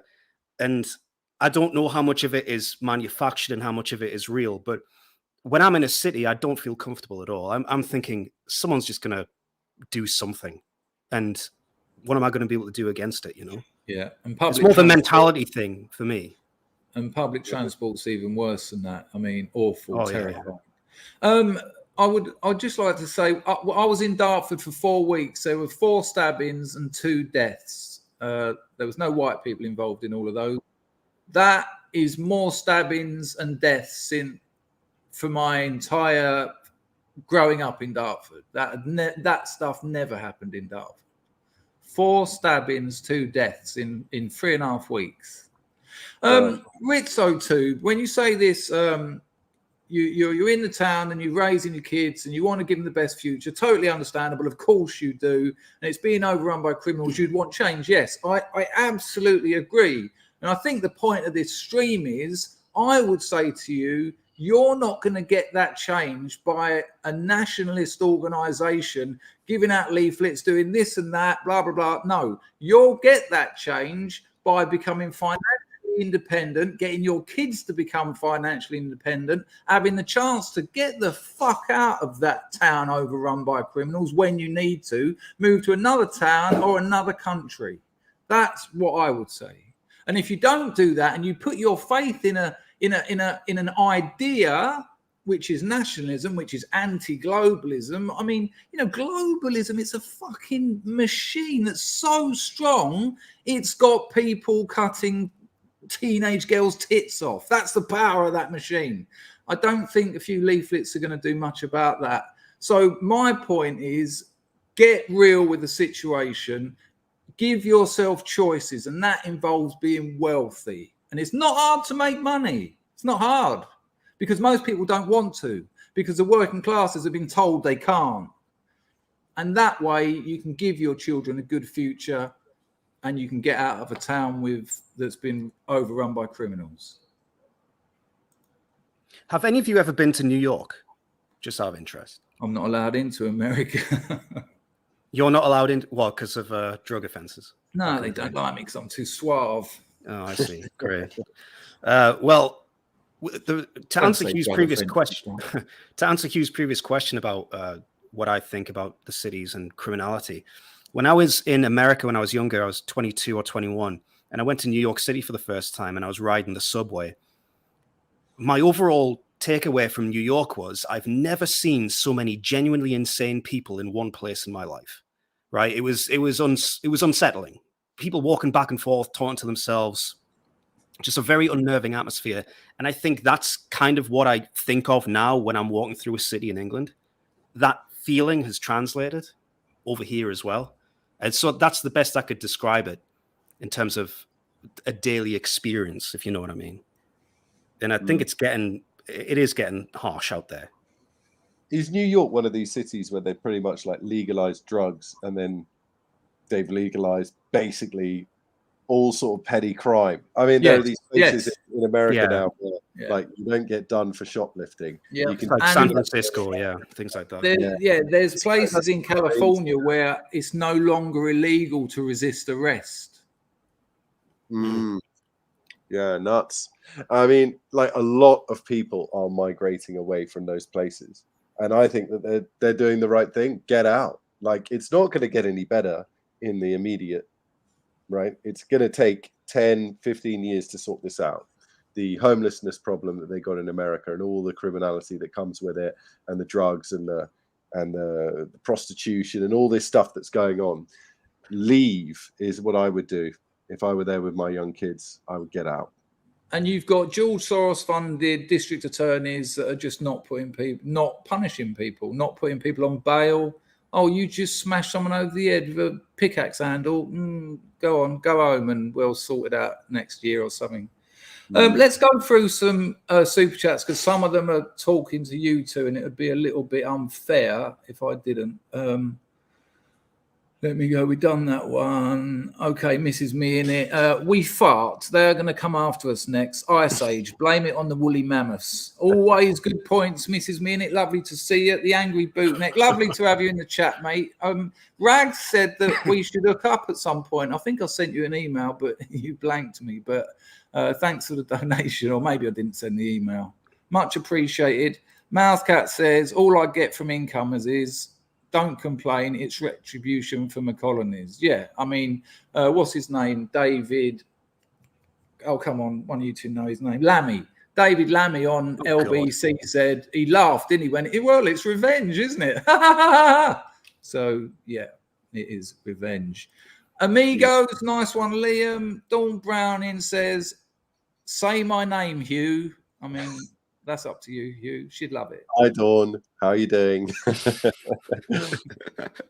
There you go. Zeitgeist, thank you, mate. It's the end of times. Pride comes before the fall. That's quite funny, actually. If you know someone in the chat asked it's not a super chat, but he's directed a question. I've lost it now. Bloody hell. Oh, he's no asked it a few times. Let me just go through these, Dan, and then we'll get there here quickly. Yeah, no problem. Find a way to make $2,000 a month online. Get the fuck out of the UK to East Europe or Asia. Get in shape and sunlight. Eat healthy. Have a big family. I thoroughly agree with everything you said there. Hard to disagree with that, man. Yeah. JB, thanks you for that. This goes out to Hugh. I feel the same way, apathy-wise. I used to hard watch. I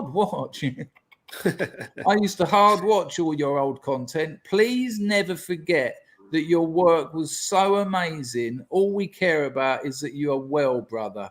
And I'll tell you what, Hugh, to get someone praising your work when the Iconoclast is on the firm, that's an amazing compliment. Well, thank you very much, JB. He was one of my favorite guys to watch. I saw some of his old things online the other day. Really, really good. Oh, they're brilliant, and they really when he debated Sargon in what city was that, Hugh? That was like the day after you and I met in 2019. Yeah. That was great. That still tickles me, that one. Zeitgeist says, I think the US is the key to all this globalism. If Trump gets jailed, red and blue may get physical. They're already in a cold civil war. Yep, I agree with you. Yeah, the Trump thing's incredible. It's like, madness. Lock him up for the rest of his life. Like, it's so obviously politically motivated. Yeah. I mean, I don't know how much Stalin, Hitler, and Biden, they've all tried to silence their political opponents by arresting them. Yeah. Zelensky, of course.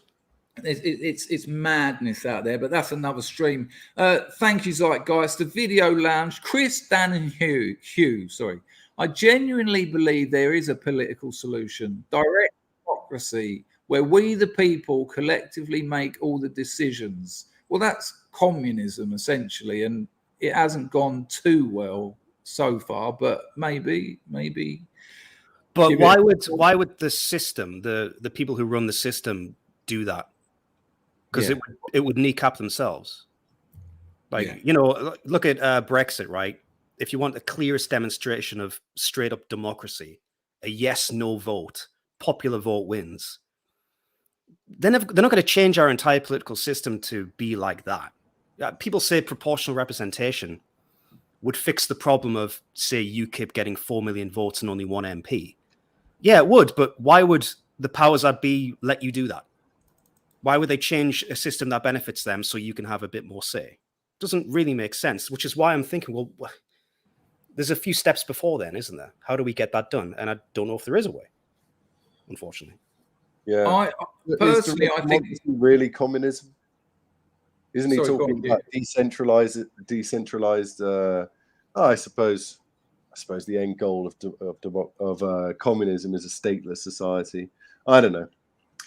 Why do you call that? Why do you say that it's communism, though, Chris? Well, because the people collectively make all the decisions. If they are actually going to do that, then that means the power is divided among the people, which is kind of the goal of communism to an extent. I thought it was more. He was more talking about like decentralization. Go for it. Which I was so into when I was a hardcore libertarian before like transitioning into the more like ethno nationalist far right thing. But yeah, it was all about, decentralizing, getting the power away from Westminster, putting it in the hands of local people, letting people run their own communities essentially, and privatizing as much as you could. So then you would be able to, anybody that comes into the town, it's like, this is a private road, mate. You're not allowed to be here. You're trespassing. You know what I mean? You'd have like absolute control over what goes on in your town. And I think that's what Woodlander, I think, was kind of you and your suggesting. mate decided to make it a multicultural town, you could, and the town next door could say, nope, we're not doing that. Actually, we're running it this way. You know, America. So the states in America almost could be like that if they went the decentralization route. You know, like Texas could be like old school religious schools and stuff like that, whereas California could be genderless. What a world we live in where you say old school things like schools. Yeah. They'll bring back schools, those revolutionaries. Yeah. I do think a policy of modern segregation would actually be very popular in a place like America. But it would never be offered, would it? It would just never be on the table. Well, the blacks asked for it. They regularly asked for it, didn't they? They had Liberia. They did start eating each other, so that didn't go too well. If there was a dedicated black state, for example, then I think that benefits everyone that it wants to benefit. People would make their own decision whether they wanted to be there or not. You know, but it's not even going to be a topic. Yeah, but when you say, "Can we have one?" Well, that's the thing. That's why it's unfair. It's unbalanced. It doesn't work. Personally, if it's politically, and this isn't a joke, I would, if it was my choice, I'd have a benign dictator, someone who actually cared about his nation, cared about his people, surrounded himself in a government he believed also cared, and it was a dictatorship. I think, you know, dictatorship is considered a pejorative, but I think it's a system of government that can work. I can't say too much, but I mean, quite close to home that seems to be doing all right. I think you're right about that, and I think if everyone was honest with themselves, everyone would get rid of their own vote tomorrow if there was a dictator in charge who agreed with everything that they agreed with. You know what I mean? Like if there was a based king. Yeah. If you were starting a country from the ground up, I would have a monarchy. I wouldn't have democracy. It would be a straight up monarchy. That's it. Based king. Amazing. Based king, yeah. Biography. And I think everyone would choose the same. If they had the ability, that's what they would do. You mean there's a guy who has all the power who agrees with everything that I believe in? Oh my God. What could go wrong, you know? Let me get through the last of these because you do too get mentioned. Just got back from the dentist, Polish nurse, Indian surgeon, now listening to an Englishman in Cambodia discuss whether or not England is over. Yes, lol. Yeah, fair enough. Nice hat, though. Arklow Rocks says, all right, men, I just wanted to say thanks for Hugh's candor. My 2 cents. There is no excuse for any of us not to always tell the truth of the shit show we're in, even if there is no political solution. Agreed, Arklow Rocks. And thank you, Arklow, and thank you, Jord, and thank you, the Video Lounge and Zeitgeist. Cockney Nut Job, thanks for the Ayrton Centre. I share my birthday with one of the Pointer Sisters. I win.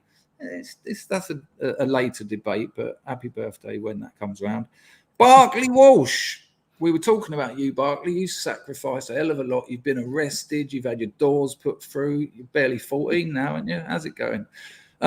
Hugh, thank you for your video on the TV licensing fee. When I was 14 last week, I used it as the inspiration for my English speaking exam and got a distinction.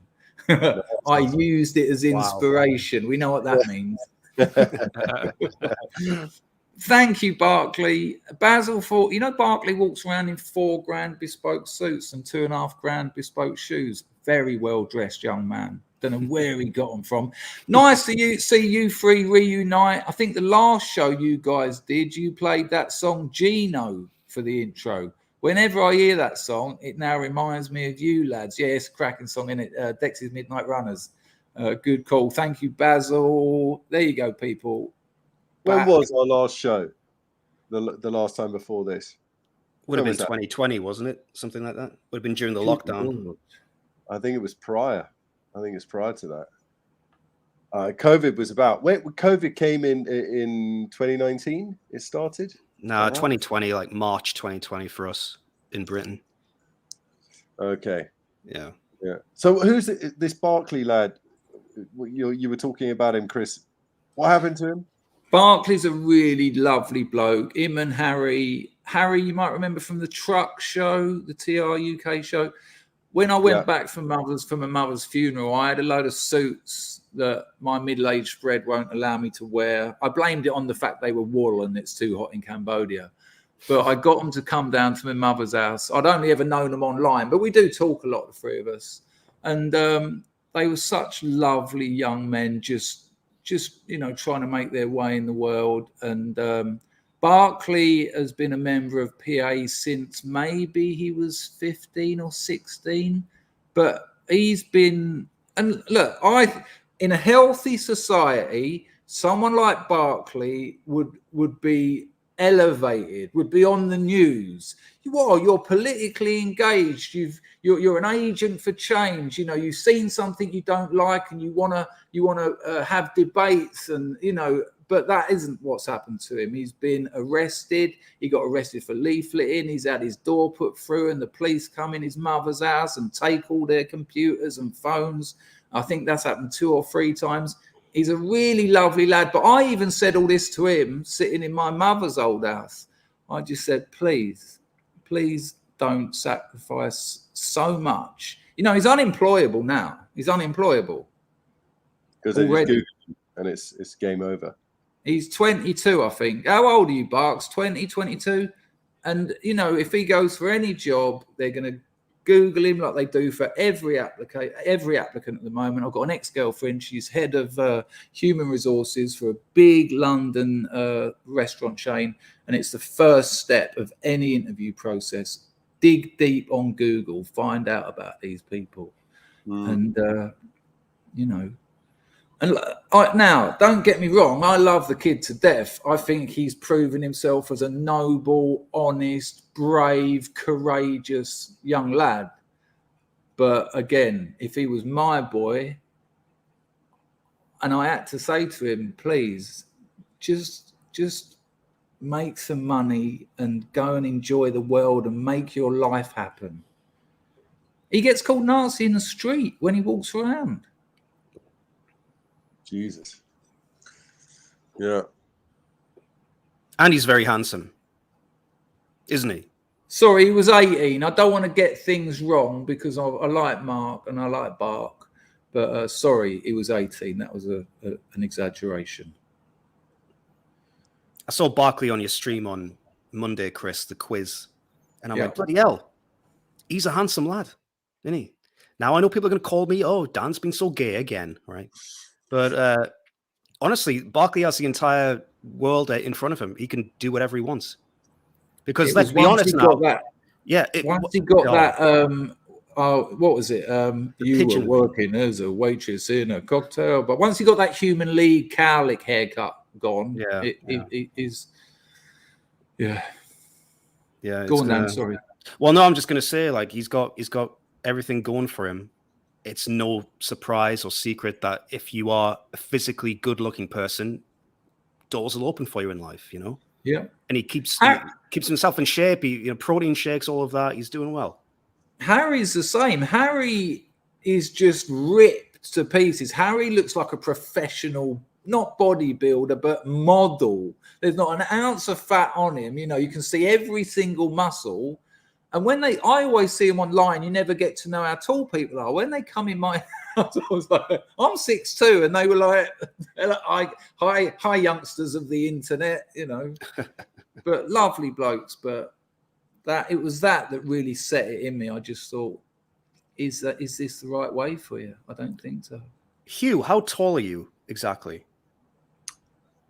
I don't know. I haven't actually measured my height in years. I think I'm something about around 190, 192 centimeters. So I think that's 6'2", 6'3". Yeah, I think you're about the same as me, but you were a lot bigger than me when we met. Jesus. Booming voice. When I met you, I thought you was, oh God, this guy's at least 6'5". He's a giant. But maybe that's just my manlet mentality kicking in. Look at that, Barclay. Barclay, it must have been your combined personalities giving me the sense that you were massive. Cut me some slack, Barclay. My mum died and you're laughing at it. It's an awful thing to say. Lads, I gotta go. I'm fading this end. Hugh, thank you so much, man. I said to everyone at the start, this isn't a double bluff. He ain't coming. Yeah, I didn't think I was gonna come on, but you couldn't help yourself. Help it's really been an absolute pleasure. Can we have a H in the chat for Hugh? I'll WhatsApp you about the end of the month, mate. Yeah, man. Yeah. We'll definitely meet up soon. All right, take it easy, lads. It was great. Cheers, Hugh. Yeah, nice to speak to you, Hugh. See ya. Bye-bye. Danny boy. I knew we'd get him, I knew we would. Did you? Yeah, I mean, I did. I wasn't sure. When he says no, it's usually no. And he also said he'd had a long day. And, it's now midnight out here. So. Yeah, I think he pissed a lot of people off in the chat. But Hugh's always honest. You know what I mean? And he's going to tell you what he thinks. He's not trying to build an audience or keep people happy. He's just going to tell you what's on his mind. And if people, you can take it for what it is. Where are you standing now, Dan, with this whole conversation we've had? I don't think there's a political solution. I haven't thought that for a long time. I think when people say, like in the chat tonight, don't give up, we know what we need to do, I'm thinking, well, actually, I don't know what I need to do. Because for me, it all resides on power. And I don't see us having any. And I don't see any solutions to getting any. And until that's actually addressed, then unfortunately, I have to be very skeptical. And I'm not where Hugh is. Hugh has clearly thought about this for a long time. And he's come to his conclusions.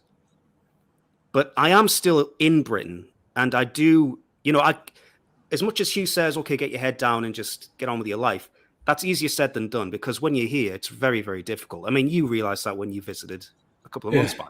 So, yeah, it's good. It's easy to say that, but it's not very easy to do. So, in my opinion, I am very skeptical about it all, but I'm just looking for an honest discussion, and maybe someone will come up with a bloody genius idea. I don't know. So I'm open-minded. When you say it's not easy, one of the things that blew my mind about Harry, Harry Truck Show, Harry, the other young lad. Yeah, of course. Aye. I was talking to him once about when he was a lot younger, probably 16, 17. And he just mid-conversation, he said, so I got a job as a trolley dolly at Asda. And I just went, oh, well, hang on a minute. Hang on. What did you just say? And he said, yeah, I got the trolley dolly job. Now, I'm not being rude. And you'll see why I'm not being rude. But in Dartford, the trolley dolly jobs usually go to the 25 IQ. Oh, man. Yeah. And I said to Harry, why the fuck did you get that job? He said, well, I needed to generate some money. I knew I'd get it. So I just done it and worked my ass off. And he generated the money he needed and then ended up making a fortune out of crypto. And I was just so impressed. So when I say to people, get those crappy jobs so that you can put 500 into your ISA stocks and shares every month. It's not rocket science. S&P 500, S&P 500 trackers. Someone like Harry would do that. Get a job at McDonald's. Get a job pushing trolleys. I mean, if you can, aim higher.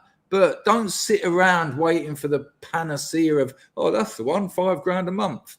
No, just get it so that you can start investing it. Well, a lot of people think they're better than that, though, don't they? You see this all the time. People who are unwilling to maybe take a step down in order to take 2 steps up. Yeah, and it's sometimes you got to, and I think it's an intentional thing on the British working classes as well. I mean, out here, there's no welfare. And one of the things that drives me fucking bananas, even when I lived in England, even when I was a fucking communist, this drove me mad. People would say, I'd see these things on telly. There'd be a bloke sitting there with a can of superintendents on his chest, snout, wife, couple of kids running around. They go, well, there's no jobs, is there? There's no jobs. Well, there's no welfare out here. So if there's no jobs, you find a way of generating wealth, because if you don't, you die. You know, it's that simple. Don't tell me there's no jobs. Go and make some money, because people have been doing that since millennia. You know that, and again, this is why welfare has done such damage to the West. You can literally not work and get an house, food, and a little bit of beer and fag money. For the Americans, that's not buying a homosexual prostitute; it's a cigarette. You know, it's so damaging. If they got rid of welfare in England tomorrow or Britain tomorrow, a lot of immigrants would be like, yeah, I don't know about the weather, bye. And, you know, people would have to start, no, get lively. Are you paying rent for this property? No, I get on welfare. Well, that's stopping next week. So you've got a week to make 90 quid. They'll soon find that money then. They won't be going, no, there's no jobs. There's no jobs. Right, yeah.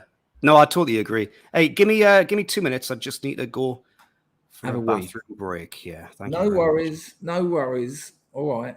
Let's go through what some of the non-super chats have been saying, so I can. Billy Blogs, the niggler of all people, cleaning bogs is an honest job.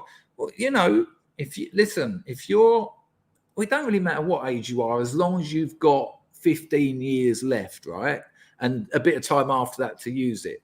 If you can get if you can get about 500 quid a month into an ISA stocks and shares every month and just sit it out for 15 years, you're going to have over £1 million. Maybe 3 million. Think I'm lying? Look at the historical records of the S&P 500. Take any 15-year period involving stock market crashes. There's one 15-year period where the stock market crashed twice, the dot-com bubble and the other one. Take any 15-year period.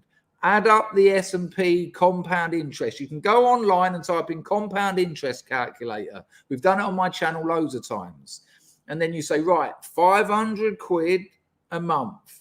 Have a look what the S&P average interest was over that 15 years. You're probably looking at about something between 17. It could be as much as 40.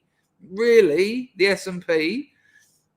And then at the end of 15 years, because you've got the compound interest, the interest on your interest, in 15 years, you'll have somewhere between £1 and £3 million tax-free. No income tax, no VAT, no income tax, no capital gains, nothing. Because you're not putting in over 20 grand a year, which is your ISA limit. So if you're 20, just sacrifice the next 15 years. You can still go out on the piss occasionally. Of course you can. You're not just going to earn 500. Earn enough. Explain to your parents what you're going to do. Show them the numbers. Say, once I've got there, I'll give you 500,000 for the rent, retro rent. And then if you're 20, when you're 35, you're going to have between 1 and 3 million tax-free. Trust me, correctly invested, you'll never need to work again. And you'll be spending money, because that 3 million, take some of it out, leave a load in investments and put another load in a high interest account. You'll be able to take 100 grand a year without the value of your investment even going down. That's financial independence. I tell you what, when I was in my 30s, I was so rich. This is why Harry and Barkley have got 4 grand suits, 3 grand pairs of boots. If I'd have known then what I know now, I would have stopped working 10 years ago. And I wouldn't be paying rent. I'd have 3 or 4 houses around the world. Don't buy a house. It's a terrible way to make money. It's not a terrible way, but there's better ways. You know, that's another working class myth. Oh, buy your property, buy your property. No. You're at the whim of the banks, you're at the whim of inflation, and you're at the whim of the property market.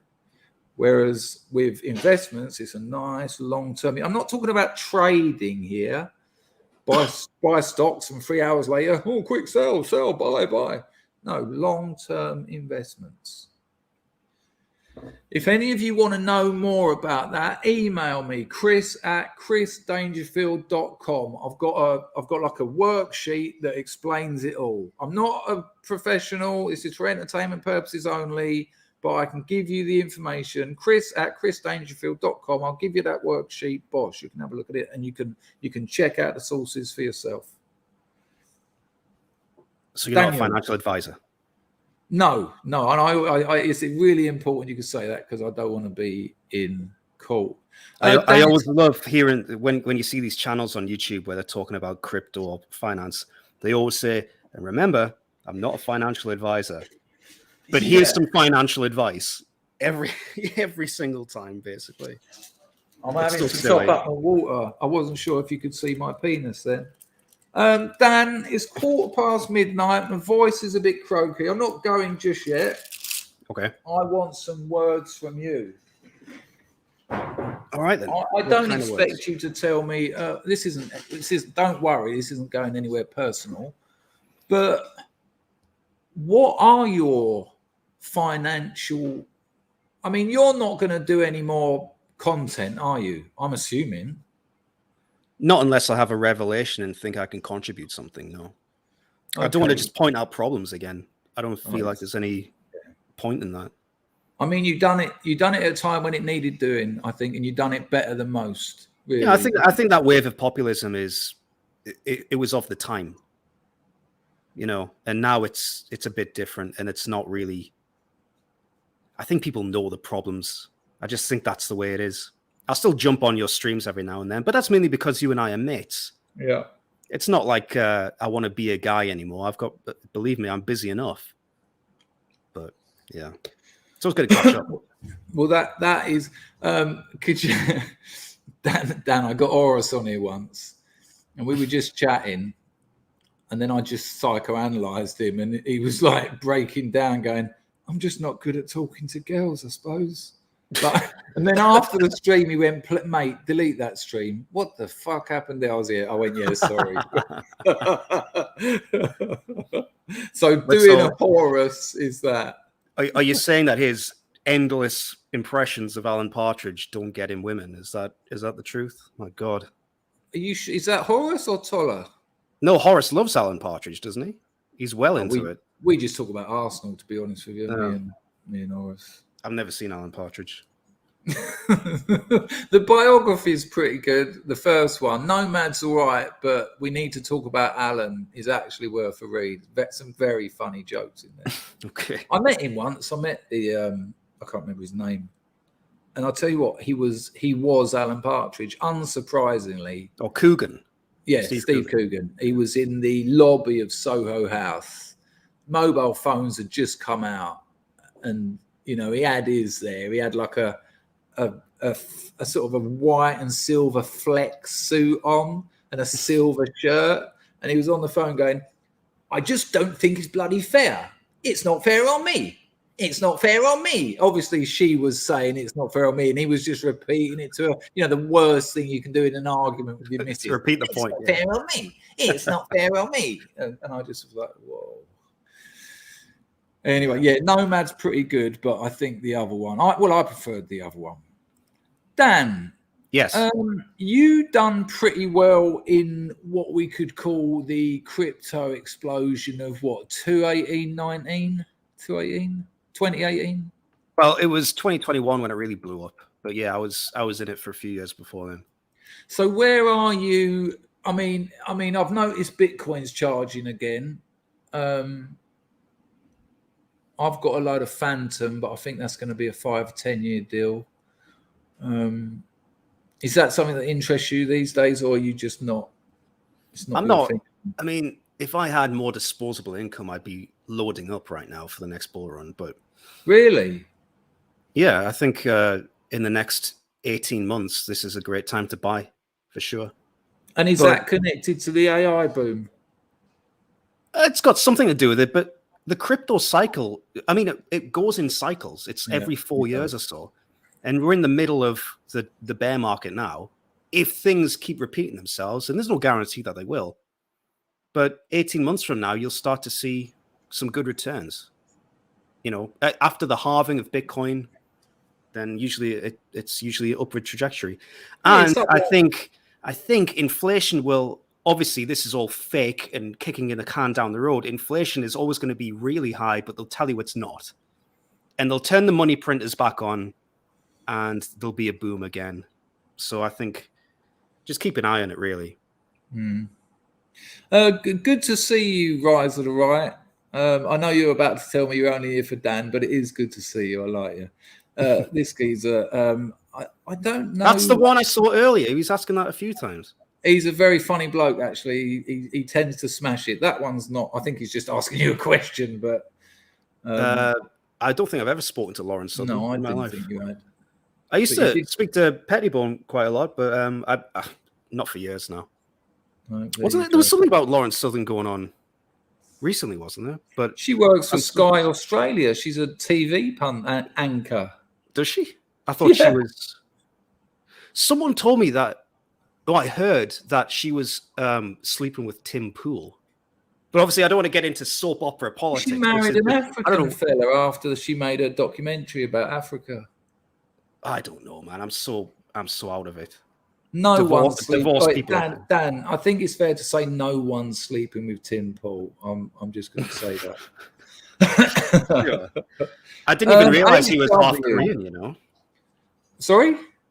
I didn't even realize he was half Korean or something. No, that's the first I've heard of that as well. Yeah. HW says, Chris, Phantom is a solid bet. I've got 10,000. Yeah, well, I haven't got that many, but I have got a load. I paid quite a lot for them, though, to be honest with you. I didn't get in early and didn't get in late. I got really almost at its highest. It's great for DeFi. You need to stock up your stock there. You need to stock up on RLC. To be honest with you, HW, and if you know about Phantom, you'll probably know about Palantir. Any free money I've got, which ain't a lot, is going on Palantir, and that is linked in with the Bitcoin, the bull market with the crypto, AI. I mean, the AI explosion is without a doubt connected. Palantir is up 100% in the last 6 months, 100%. But how long do you think for Phantom? I'm looking at between 5 and 10 years, but that's nice to know. I mean, I don't know what Phantom is. Is that what does it do? What they've basically done, and I'm sure HW will probably be able to give you a better explanation.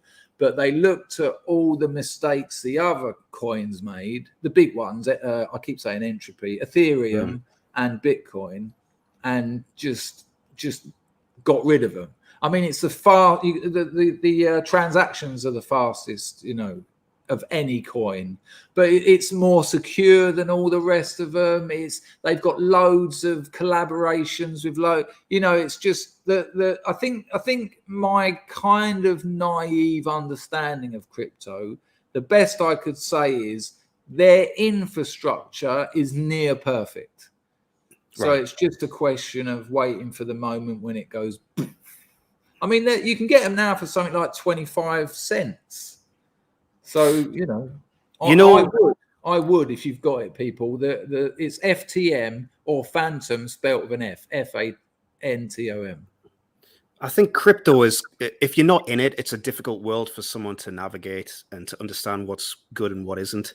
Most of it is garbage. Let's just be perfectly honest about it. Most of it is like projects that don't have a future. They pop out of nowhere, and it's basically a get-rich-quick scheme for the people who started it and early adapters, right? Yeah. And adopters, rather. But I will say that if you start reading all of these CBDC documents that are coming out of central banks these days, like the Bank of England, and in America, they're going to launch a Fed coin, which is a digital currency, Federal Reserve coin. The Fed coin. Yeah. You can see that there's a lot of projects that are related to those things. And I know it's basically our enemies and everything we don't like, but maybe look into those things, because I don't see a way that they're not going to become a thing. I think they're definitely on the way. And if you can make a quick buck out of it, if you can stomach it, then maybe it's something to look into. Well, there you go, people. There's a tip from someone who did make money out of crypto. There's a lot of entropys come through that I'll read. Apologies for missing them. Bill Blogs, you threw me under the bus for the OBS experiment failures. Tell them I didn't tell you to use OBS. I don't care if it comes up on the stream. You made it sound like I told you to. Unfair. I didn't. I'm sorry if you think that, Bill, but you are a niggler. But one of the reasons was because I missed so many of your entropys because they don't go on the screen. That was one of the reasons. But you never. I didn't. Bill didn't tell me to use OBS. That's that done. Okay. Brad James drops. Sorry, mate. HW in the chat while we're on the crypto thing is saying start buying mid cap. That's the one. Start buying mid cap blue chip coins like FDM, MTV, blah blah blah. I own Chainlink. I've owned Chainlink for a while. I bought Solana at $21 and that went ballistic. But I'm not saying I sold the top because I definitely did not, unfortunately. But honestly, like, these things that have performed, look into them. Yeah, that first one's Phantom. And yeah, I'm holding on to that. My financial advisor told me to spend whatever you had on it at the time. I lost a holiday and my missus keeps saying, how much is that worth now? It's gone down considerably, but, you know, she'll be all right. Okay, Brad James. And Brad wasn't happy with you, Dan, on Twitter. He said you've bottled it because of this dream. Okay. Coward's way out. Thanks for the Ayrton Senna, Brad. Coward's way out. Too many appeasers willing to throw down their weapons. It started when people scuttled out to the home counties when a diverse family moved in a few streets over in the 70s and 80s. Those people in Ormchurch would then say to inner city folk complaining, oh, they're all right. Yeah, but Brad, I don't think it's the point. The debate is it too late? And if you think it's too late, it's not about cowardice. It's about your objectives have changed. You know, should you fight your country being radically changed without your consent or even being asked? Yes. Should you dedicate your life to trying to change it when you think that's not going to happen? No. So I don't think it's about cowardice. It's a bit like, you know, I'm going to enter for the Olympics 100-meter sprint final. I think I'll get there. Well, am I a coward when the first track meet I go to, they say you're crap and you're 50? No, it just my objectives change. Maybe go and join the local Crown Green Bowling Club where I might actually have some success. Okay. No, but thanks. So another one from Brad. Oh, sorry. Go on. He sent another one in. Is it the same guy? Yeah, but he sent another few. So go on. All right. Well, I'm on your Twitter now, Chris, and I think I found a comment that he left. He says that Dan would bottle fighting the Spanish Armada or something like that. Yeah. And it's like, well, look, the difference is that's a very strange analogy because that was literally a battle. There's only one way to win that battle, right? And you've got an admiral who's got directions and tactics and knows what he's doing. And you can follow him. We have none of those things at this point in terms of the country, the West. So, you know, this term bottling, I'm just looking for solutions, man. I'm looking for something. Can anyone offer it to me? It's not just any good saying, oh, you've got to fight. Fight who? How? When? What does that mean? I think that's a fair point. Yeah. I mean, Brad, you've got about another 5 comments here, but have you got some solutions? Brad, you know, Dan has sacrificed what would have probably been a successful career in movie making. I mean, what do you do, Brad? Maybe you do. I'm not saying you don't, but what do you do? Have you actually had your face put in the middle of a tabloid newspaper and had the press turn up at your grandmother's house and your parents' house? Have you had any of that? You know, I think it's really unkind to say Dan bottled it, which is a football slogan anyway. By the way, I'm not offended by that. I'm not taking it personally. He's fine to think what he wants. And I agree. And I don't want to keep going on about that shit that happened years ago to my channel. I always knew it was going to happen. It's not an issue really. But now I'm just asking questions, man. That's all. I just want to know what people are thinking and what they want to do. That's Well, it. there's a few more from Brad, so you might get some. All right. Thank you, Brad. And Brad, I appreciate it. You know, this isn't a fucking sausage party where we all go high five. You know, yeah, go for it. Even the British who use places like London for money use it when they're young and then moan about it being too loud. I don't really understand that one. Another one from Brad. I think some people do exaggerate how bad accident and emergency is. What could be worse than Dan? Hugh? Okay. Another one from Brad. Your problem is you're still under the spell of the Tocqueville paradox. Okay. Another one from Brad. Uganda was multicultural. Another one from Brad. They're all right was what they used to say about the diverse newcomers to my granddad used to go on NF marches in the 70s. Dan has given up. Another one from Brad. Didn't Morgoth create the dark-skinned diverse ones? Another one from Brad. Kill the cigarettes. Another one from Brad. If you learn to deconstruct in academia, they will take this over into life. The Outer Worlds game is quite a good critique on corporatism. Send it to me, Brad. I'll have a look at it. Another one from Brad. Being in inner cities ain't that bad. Blimey. Okay. Another one from Brad. I want to buy gold. Okay. But I've changed my opinion. I love Brad. He's very funny. Sounds to me, Brad, Yeah, like you've I spent think- all your money on Come meth. on. I know your game, Brad. Come on. I know what you're doing. No, but fair point, Brad. We've got a few more. I haven't. 1 second. We done Hugh. We done Basil 40. Here we go. Why has our side not found Barclay a job? It's an interesting point. I see what you're doing there. 42's has got loads of experience in the men's rights movement, Dan, and we done a stream about it, and it was absolutely fascinating to find out what actually goes on and how this bloke got into government and got policy changed. And the next, we're going to do a 3-parter. The next one is his not attack, but he's going to unravel Jordan Peterson and why he's been such a terrible, role model for men. That's my words, not 42's words, by the way.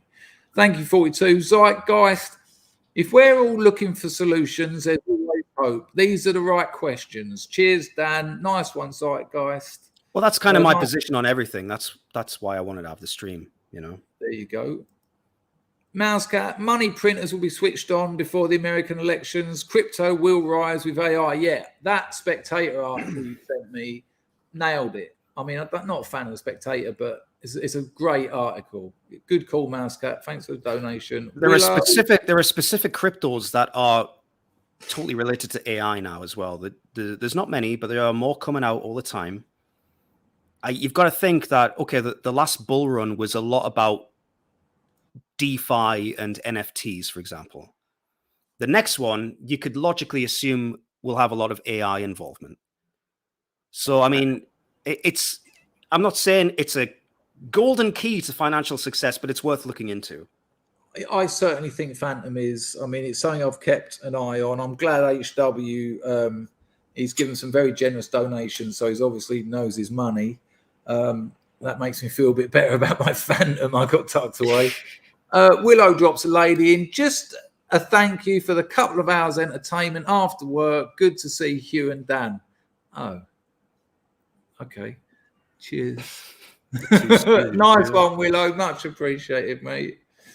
Right, Daniel. Oh, no. Harry's joined the firm. Harry's on the firm. He's on the firm. Harry's on the firm. He's on the firm. Nice one, Harry. Appreciated. You miss all this YouTube nonsense, didn't you, Dan? Oh, yeah. Right, I'll tell you what we're going to do, people, because it's getting late here and my voice is going. Questions for Dan. Sorry, mate. Dan's going to do all the work now. If you've got questions for Dan, I will prioritize super chats because that's the grift, but I will also ask ones that are in the normal chat. So fire away. Curiosity Closet said, you guys should try these right-wing anonymous streams more. I don't know what that is. I don't get it. But there you go. I don't know. We'll try and get Hugh on more streams. Let's just say that. We did do about 40. Didn't we do about 40 Three Stooges in the end? There was quite a lot. Yeah, I'm sure there's an archive of them somewhere. I think that was like a sarcastic joke. I'm just a bit tired. Sorry, Curiosity Closet, if I didn't give it the air it needs. One thing, though, don't ask Dan about his private life because he wants to keep that private because it wasn't, and he obviously wants to keep that private. You can ask me anything, but this is for Dan. Here we go. I can say some things, but I'll curtail myself, you know. Pizzle wants to know if you'd rather be a wasp. Wait, would you rather be or a wasp? What would you rather be or a wasp? I'm afraid. Andrew says, Dan, I was born in Morpeth and now Blythe. Changed massively since Christmas, as has Newcastle. That's what I said earlier. Literally within the last 6 months, where I live as well, has changed massively. Well, so the outside of the city is changing faster than the inner cities. Yeah, Newcastle, you could see the change in Newcastle happening over the last decade or so. It's very noticeable. The same with Sunderland as well. But the towns around these cities were mostly, some of them were fucked up, but mostly most of them were very homogenous, including mine. But last 6 months, like he's saying, mine is, you've seen a very clear injection out of nowhere. Well, I mean, what's traditionally happened with cities, you have the overflow.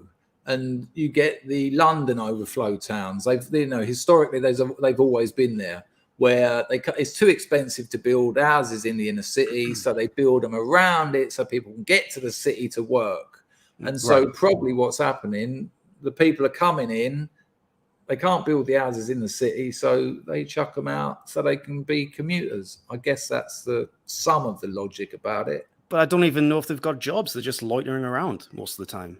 I think it's just the government dispersing all these people to various places. It's like, well, there's some gaps here, put them there. There's some council houses up there. But they are, I think Hugh was right. They are, at some point, the welfare will start dwindling and they'll introduce, like they did with the job seekers allowance. When I used to blag the dole, I was signing on in about 6 names. I'm not proud of it, but I was a young kid. And 30, and I wasn't. And one day it was like, no, we're changing it. Now you've got to show us that you've been applying for jobs. And for a while, you could just make up, you just blag it. But then it all went digital, and they'd actually speak to you, the bloke who interviewed you, and if you start applying for jobs, unfortunately for the people blagging the dole, you end up getting them. And if you turn down a job offer, you lost your dole. So when that happens, I think that's when Hugh's thing kicks in, and it's like, well, you've got to work, or because you're not getting free money anymore. And now you're here with your family. It's either fuck off or work, and they will work. Yeah, like I said earlier, they'll a lot of people don't want to take the step down. Like you said, Harry is working in a supermarket. Or he was. Mark Williams, hello, Mark. Dan and Danger, how do you see the future of England? Seriously, well, I can answer that very quickly. More of the same. It's going to increase its multicultural profile to the point where, London's already minority ethnic English people. Birmingham is as well, I think. I think all the cities will go first. Leicester. And then it'll just spread out, and it'll get to the point where, these little, it already is, these little villages that people worked all their lives for to buy that nice little thatched roof pink cottage. They just bus in, 100 immigrants and put them in the old army shelters. That's the future of England. Now, it's not necessarily a bad thing if you understand that is the way the West is going. It's a multicultural situation. Hugh said it beautifully. Terminal England, airport England. It's a business hub where people go, utilize the finances, utilize the infrastructure, utilize what will be very cheap labor. That's where I see it going. The only good news in terms of having some kind of culture that you could call your own, and a history and some traditions, which is going back, that is reactionary, will be when the welfare ends, when it's just, you can't do it. That there might be a radical change there, because if there's no free money, but even then, are you really going to jump on a plane and go back to Mogadishu where there's no work? Or are you going to go and clean the bogs in the local school for £200 a week? Out here, the average wage is about $200 a month. My missus looked at a job the other day serving drinks in a cafe. I said to her, how much is it? She said $6. I went, well, that ain't bad. You work 8 hours. What's that, 6, 8? She went, no, a day. So, people will work very crap, what we see as crap jobs, because back home, that's a crap job, or if there is any. Dan, your thoughts? Well, there's another option to the collapse of the welfare state. I don't think people will react to it with logic or being sensible. What if people just resort to criminality? What if people just start kicking off? Right? If you take something away from them that they've just been given for a long time, then why do you think that they would be like, okay, so this is the new paradigm, I'm going to go get a job? Why wouldn't they just not kick off and cause trouble? That's an option as well, because when the welfare state collapses, I think there's going to be a lot of problems going on in this country. Yeah, and I think there will be ethnic divides around who's taking it and from where. Not because anyone's better or worse than anyone, but because people are different. It's as simple as that. Yeah. Good call. Good question mark. Question mark. I bet you get that all your life. Let's go back to the questions. Black Vegetable says we're all doomed. Barrett Zippo says, Dan, what is your new icon about? I did notice it, Danny boy. Little AI jobby, is it? Little mid-journey number. Oh, yeah. I don't know what your tone is like, Chris. It's a very sarcastic tone of yours. We were talking about irony earlier, weren't we? But yeah, it's just an AI creation. I used it on the last stream you and I did together. I just thought it was funny. Yeah, that's it, really. There's no big story behind it. It's a picture of me, but obviously fucked up. No worries. Let's see what else we got there. Lumi asked a very interesting question. What's it like being a Mackham? Torture, usually, but that's fine. Mate, Arsenal come second this year. It was torture. So that's just... Oh, wow. I can't imagine how awful it would be to come second in the league. Yeah, we just spent 5 years in League One, you pillock. Are you fucking kidding me?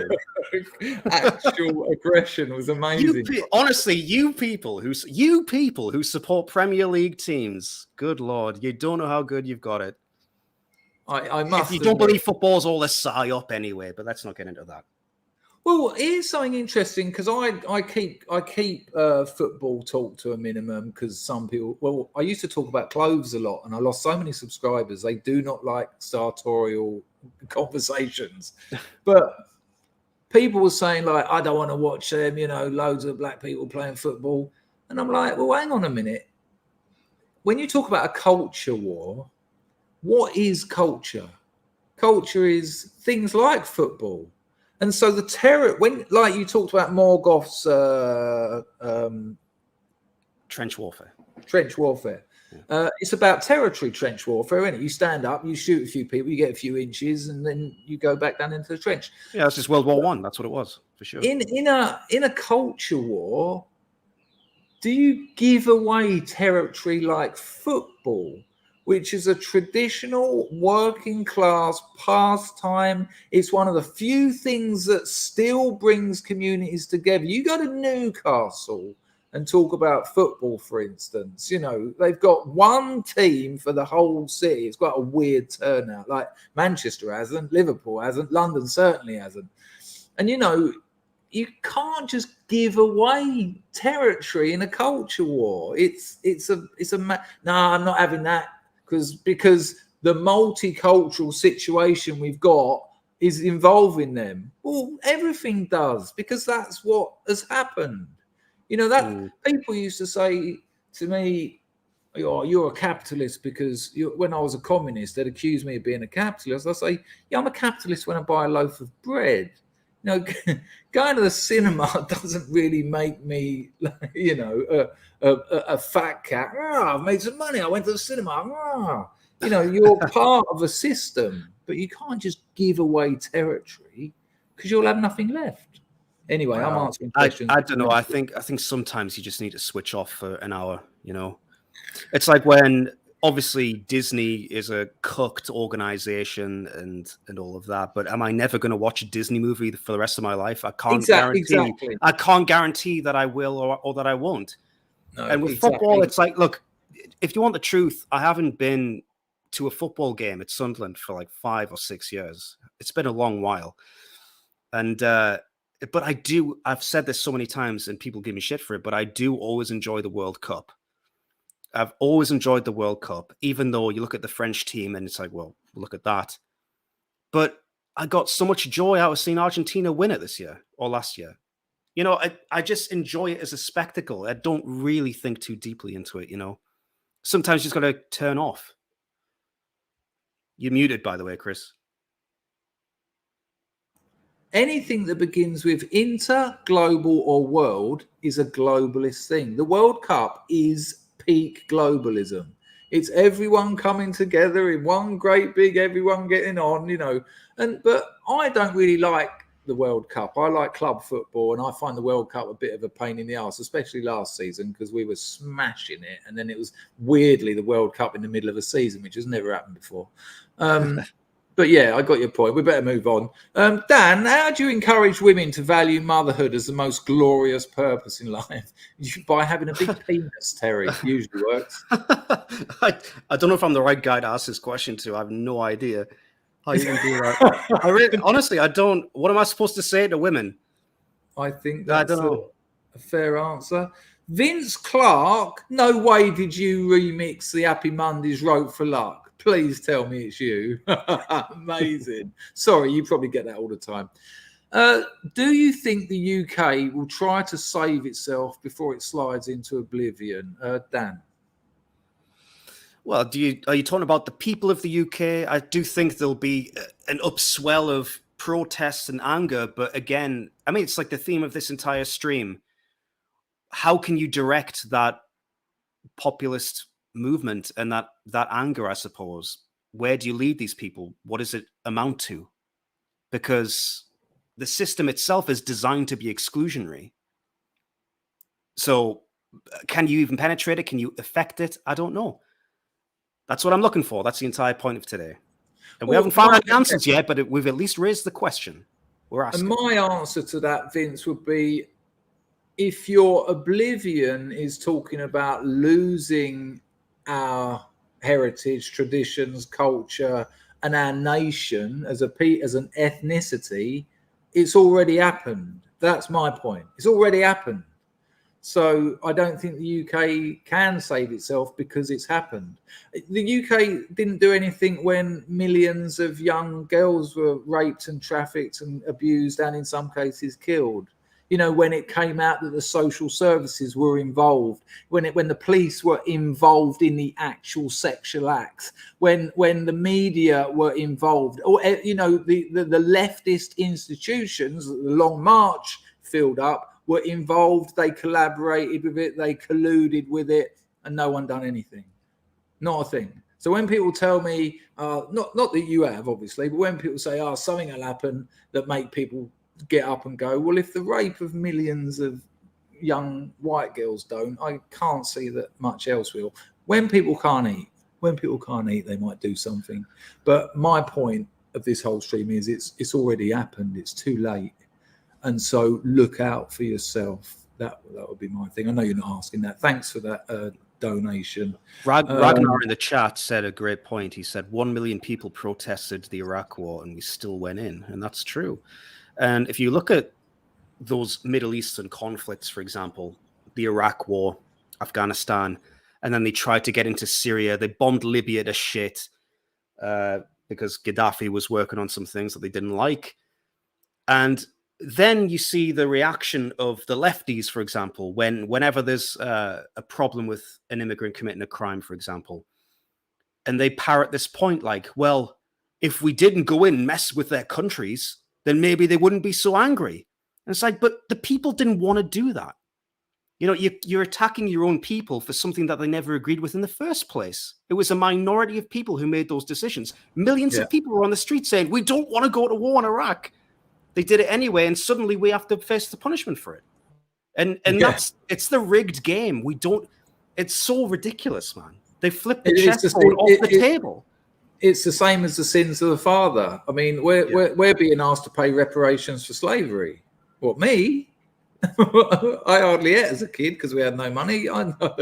Where's that, Mum? Where's our slaves? Maybe we ate them. Maybe I do owe some money. I don't know. And by the way, on that point, the sins of the father, I want to say this. We always get shamed of the British Empire, right? And again, it's a no-win situation, really, because, well, I wasn't alive in the 1800s. I wasn't in the Navy. I didn't go to India. But at the same time, I'm thinking, you know, I'm just going to own it. Yeah, my ancestors propagated the empire. So what? There's been loads of empires in the world. That's what empires do. Yeah, my ancestors were raped by Vikings because of the geological location of when they came over. Am I going to go to Denmark and fucking complain about it? No. It's not gonna, what's the point? But then again, it is what it is, isn't it? That's the propaganda. Brad has dropped another entropy. He says, I might have taken my anger out on the chat. My dad had a heart attack on Monday. And I'll tell you what, Brad, when I saw your comments on Twitter, because I know you know, you've been around, you're an OG scrub. I did think something's going on there. I thought maybe you're drinking too much or maybe on the meth or something. But yeah, that's a fair point. I think that's a noble thing to say. Yeah, okay. And I you know, I've just been for a bereavement, so I know what that sort of stuff's like. No worries. You know, they were fair points. You know, that's all right. Good dramas. I hope you're well as can be. Scory's got to go. See you later, Scory. Little Red. Thank you, Scory. Little Red. It says great stream. But we'll do a couple more. Natty. Now, Natty's an interesting one because Natty was well involved. And I wonder where Natty is now. Oh, yeah, Natty. Nice to see you, Natty. Been a while. Natty. How are you, Natalie?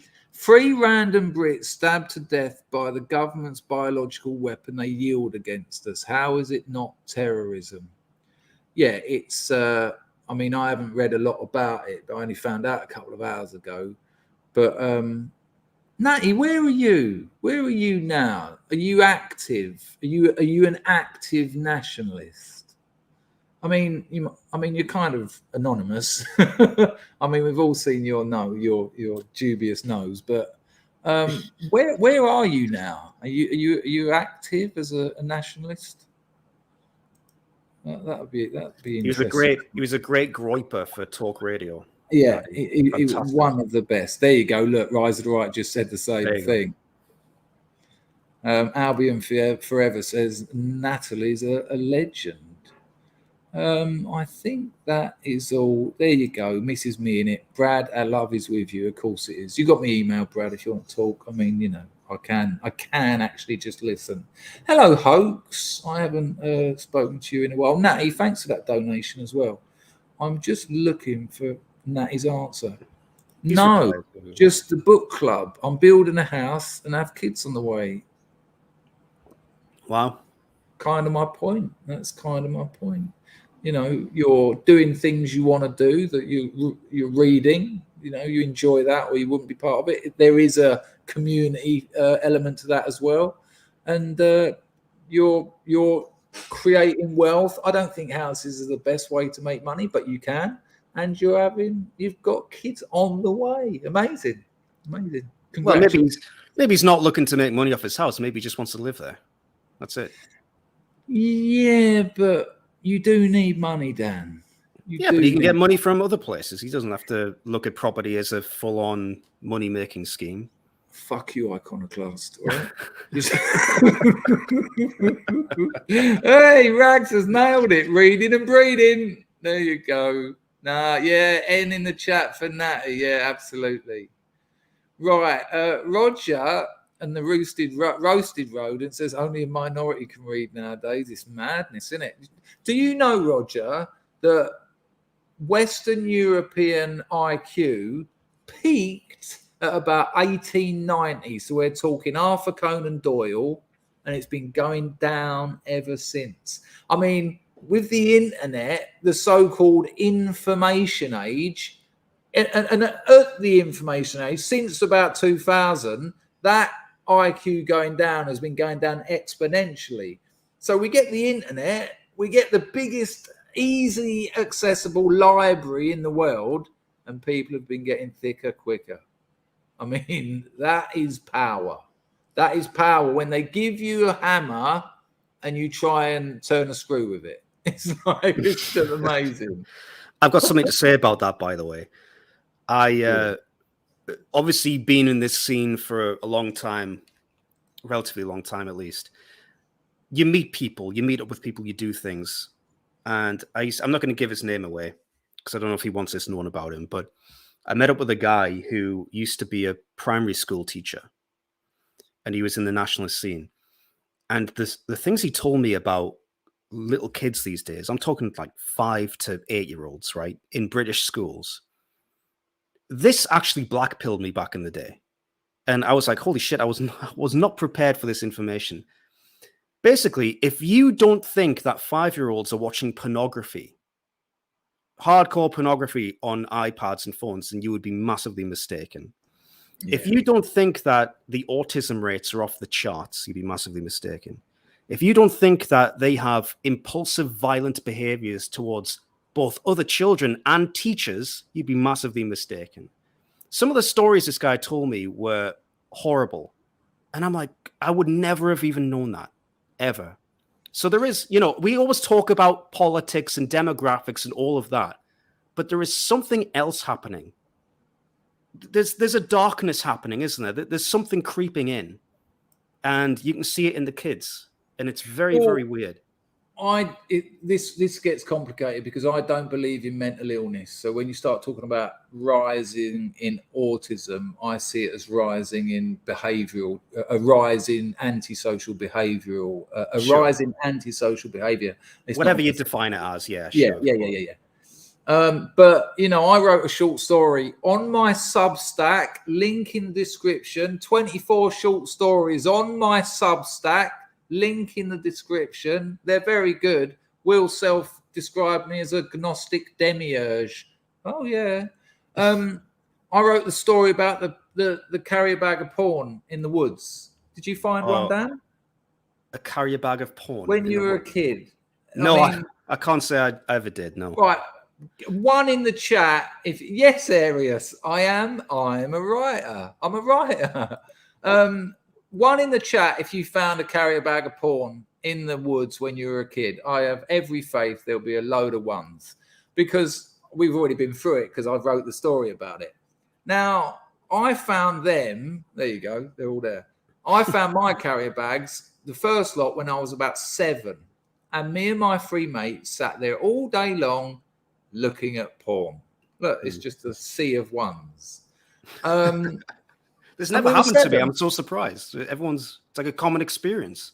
Yeah, no, really. It absolutely is. So when porn was available, you know, we went out to play in the woods. We saw the old bag. We knew, hang on, that sounds wrong. We saw that old deer. Careful. We saw the bag poking out. It was like wicked. And then we sat there for probably 6 hours until it started to get dark and it was time to go home to eat, looking at naked women.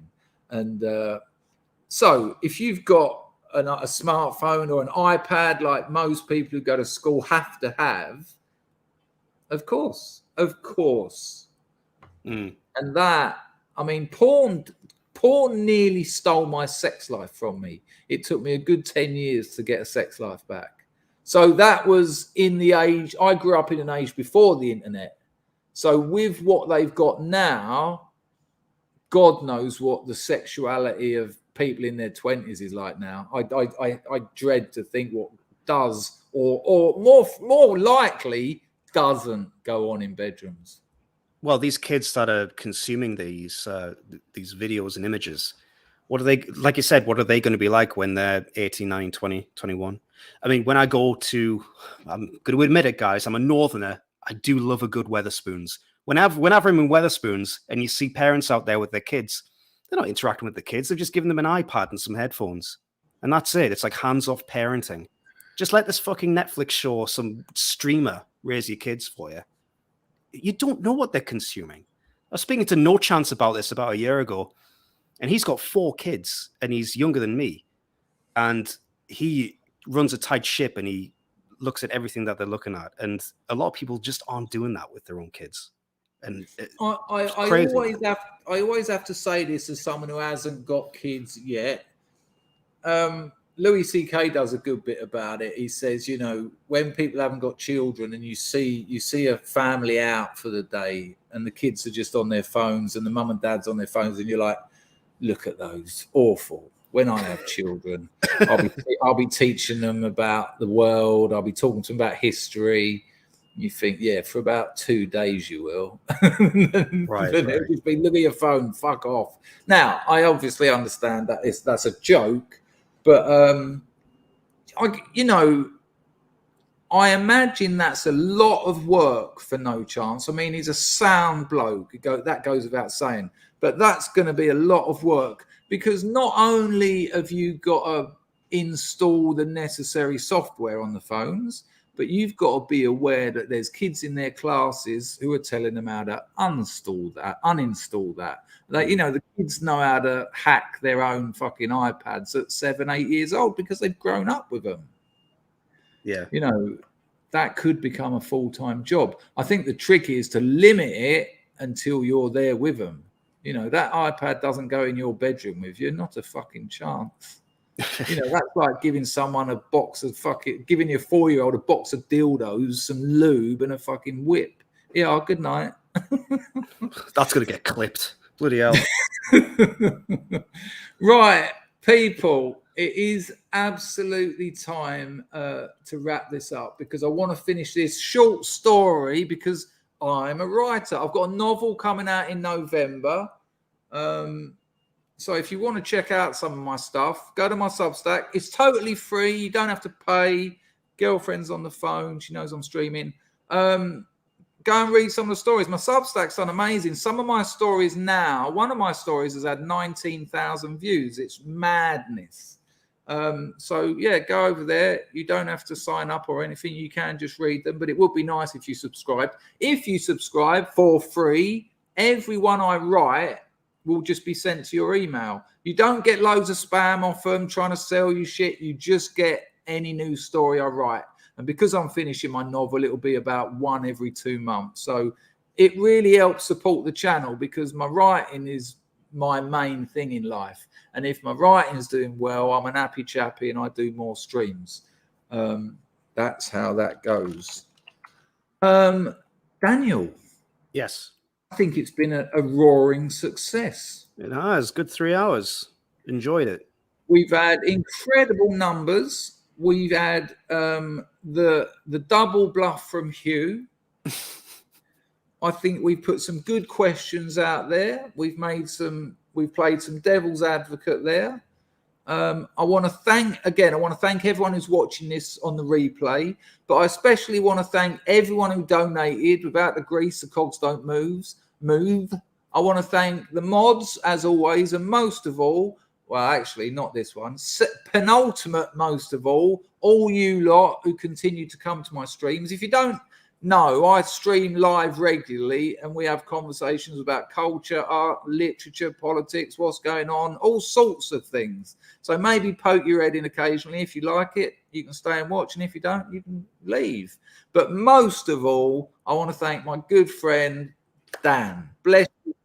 Thank you for popping in. It's been brilliant. It's been a pleasure. It always is. And it's great to see some blasts from the past in the chat like Natty, Barkley, and of course, Hugh earlier. Yeah. What a great intervention from him. Although I will always maintain that you and I manipulated the situation a little bit to convince him to join. Yeah, You said it was a double bluff by Hugh. I think it was a triple bluff by us. there you go. The quad. There's too many bluffs. Nobody knows anymore, but I think we had something to do with it.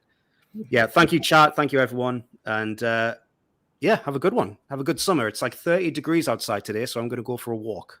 Dan, I'm sure you'll jump on a stream at some point again in the future. A bit presumptuous, but you tend to do that. Absolutely. I'll let you go. You do your outro. Do what you need to do. And at some point, mate, you've got to get yourself over here. Yeah, we'll see, man. We'll see. That's quite a way, but we'll see. Yeah, you're birded off. That ain't going to happen, is it? Probably not. Cheers, Dan. I can't abandon my country or people, Chris. What can I say? All right. Ciao, ciao, everyone. Ta-da. Well, people, what can I say? Hugh blew us away. We had the Three Stooges. Lovely to see you all. Lovely to see such good numbers. My YouTuber smashing me. They just don't. People don't get notifications. People don't get recommended my videos anymore. So I really work with word of mouth. If you did enjoy this, tell some people.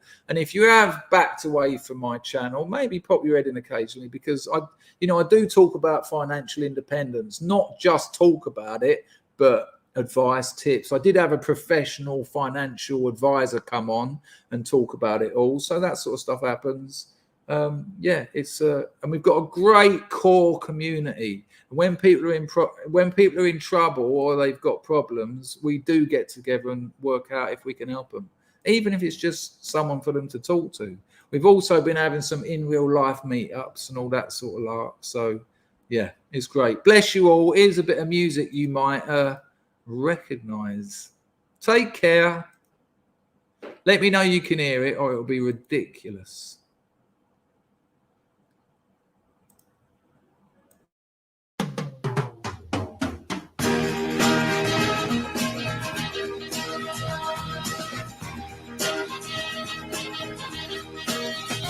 All the world loves a lover. All the girls in every land are meant to know. The joy of loving is to live in the world of man. There's someone who's waiting for you. Soon the world will be yours for a toy. Music starts to play, night will turn to day. Darkness disappears when the one you love is near. You're in man. All the world loves the lover.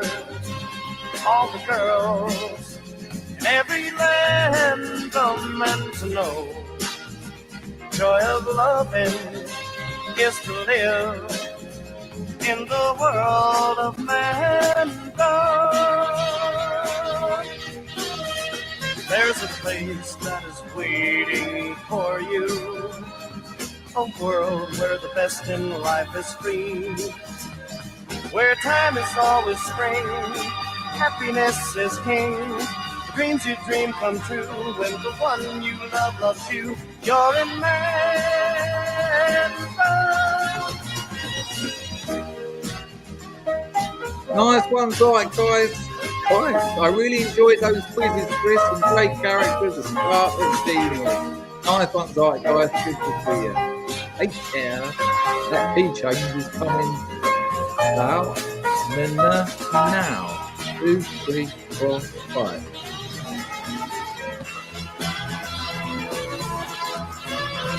All the world loves a lover. All the girls in every land are meant to know. Joy of loving is to live in the world of mankind.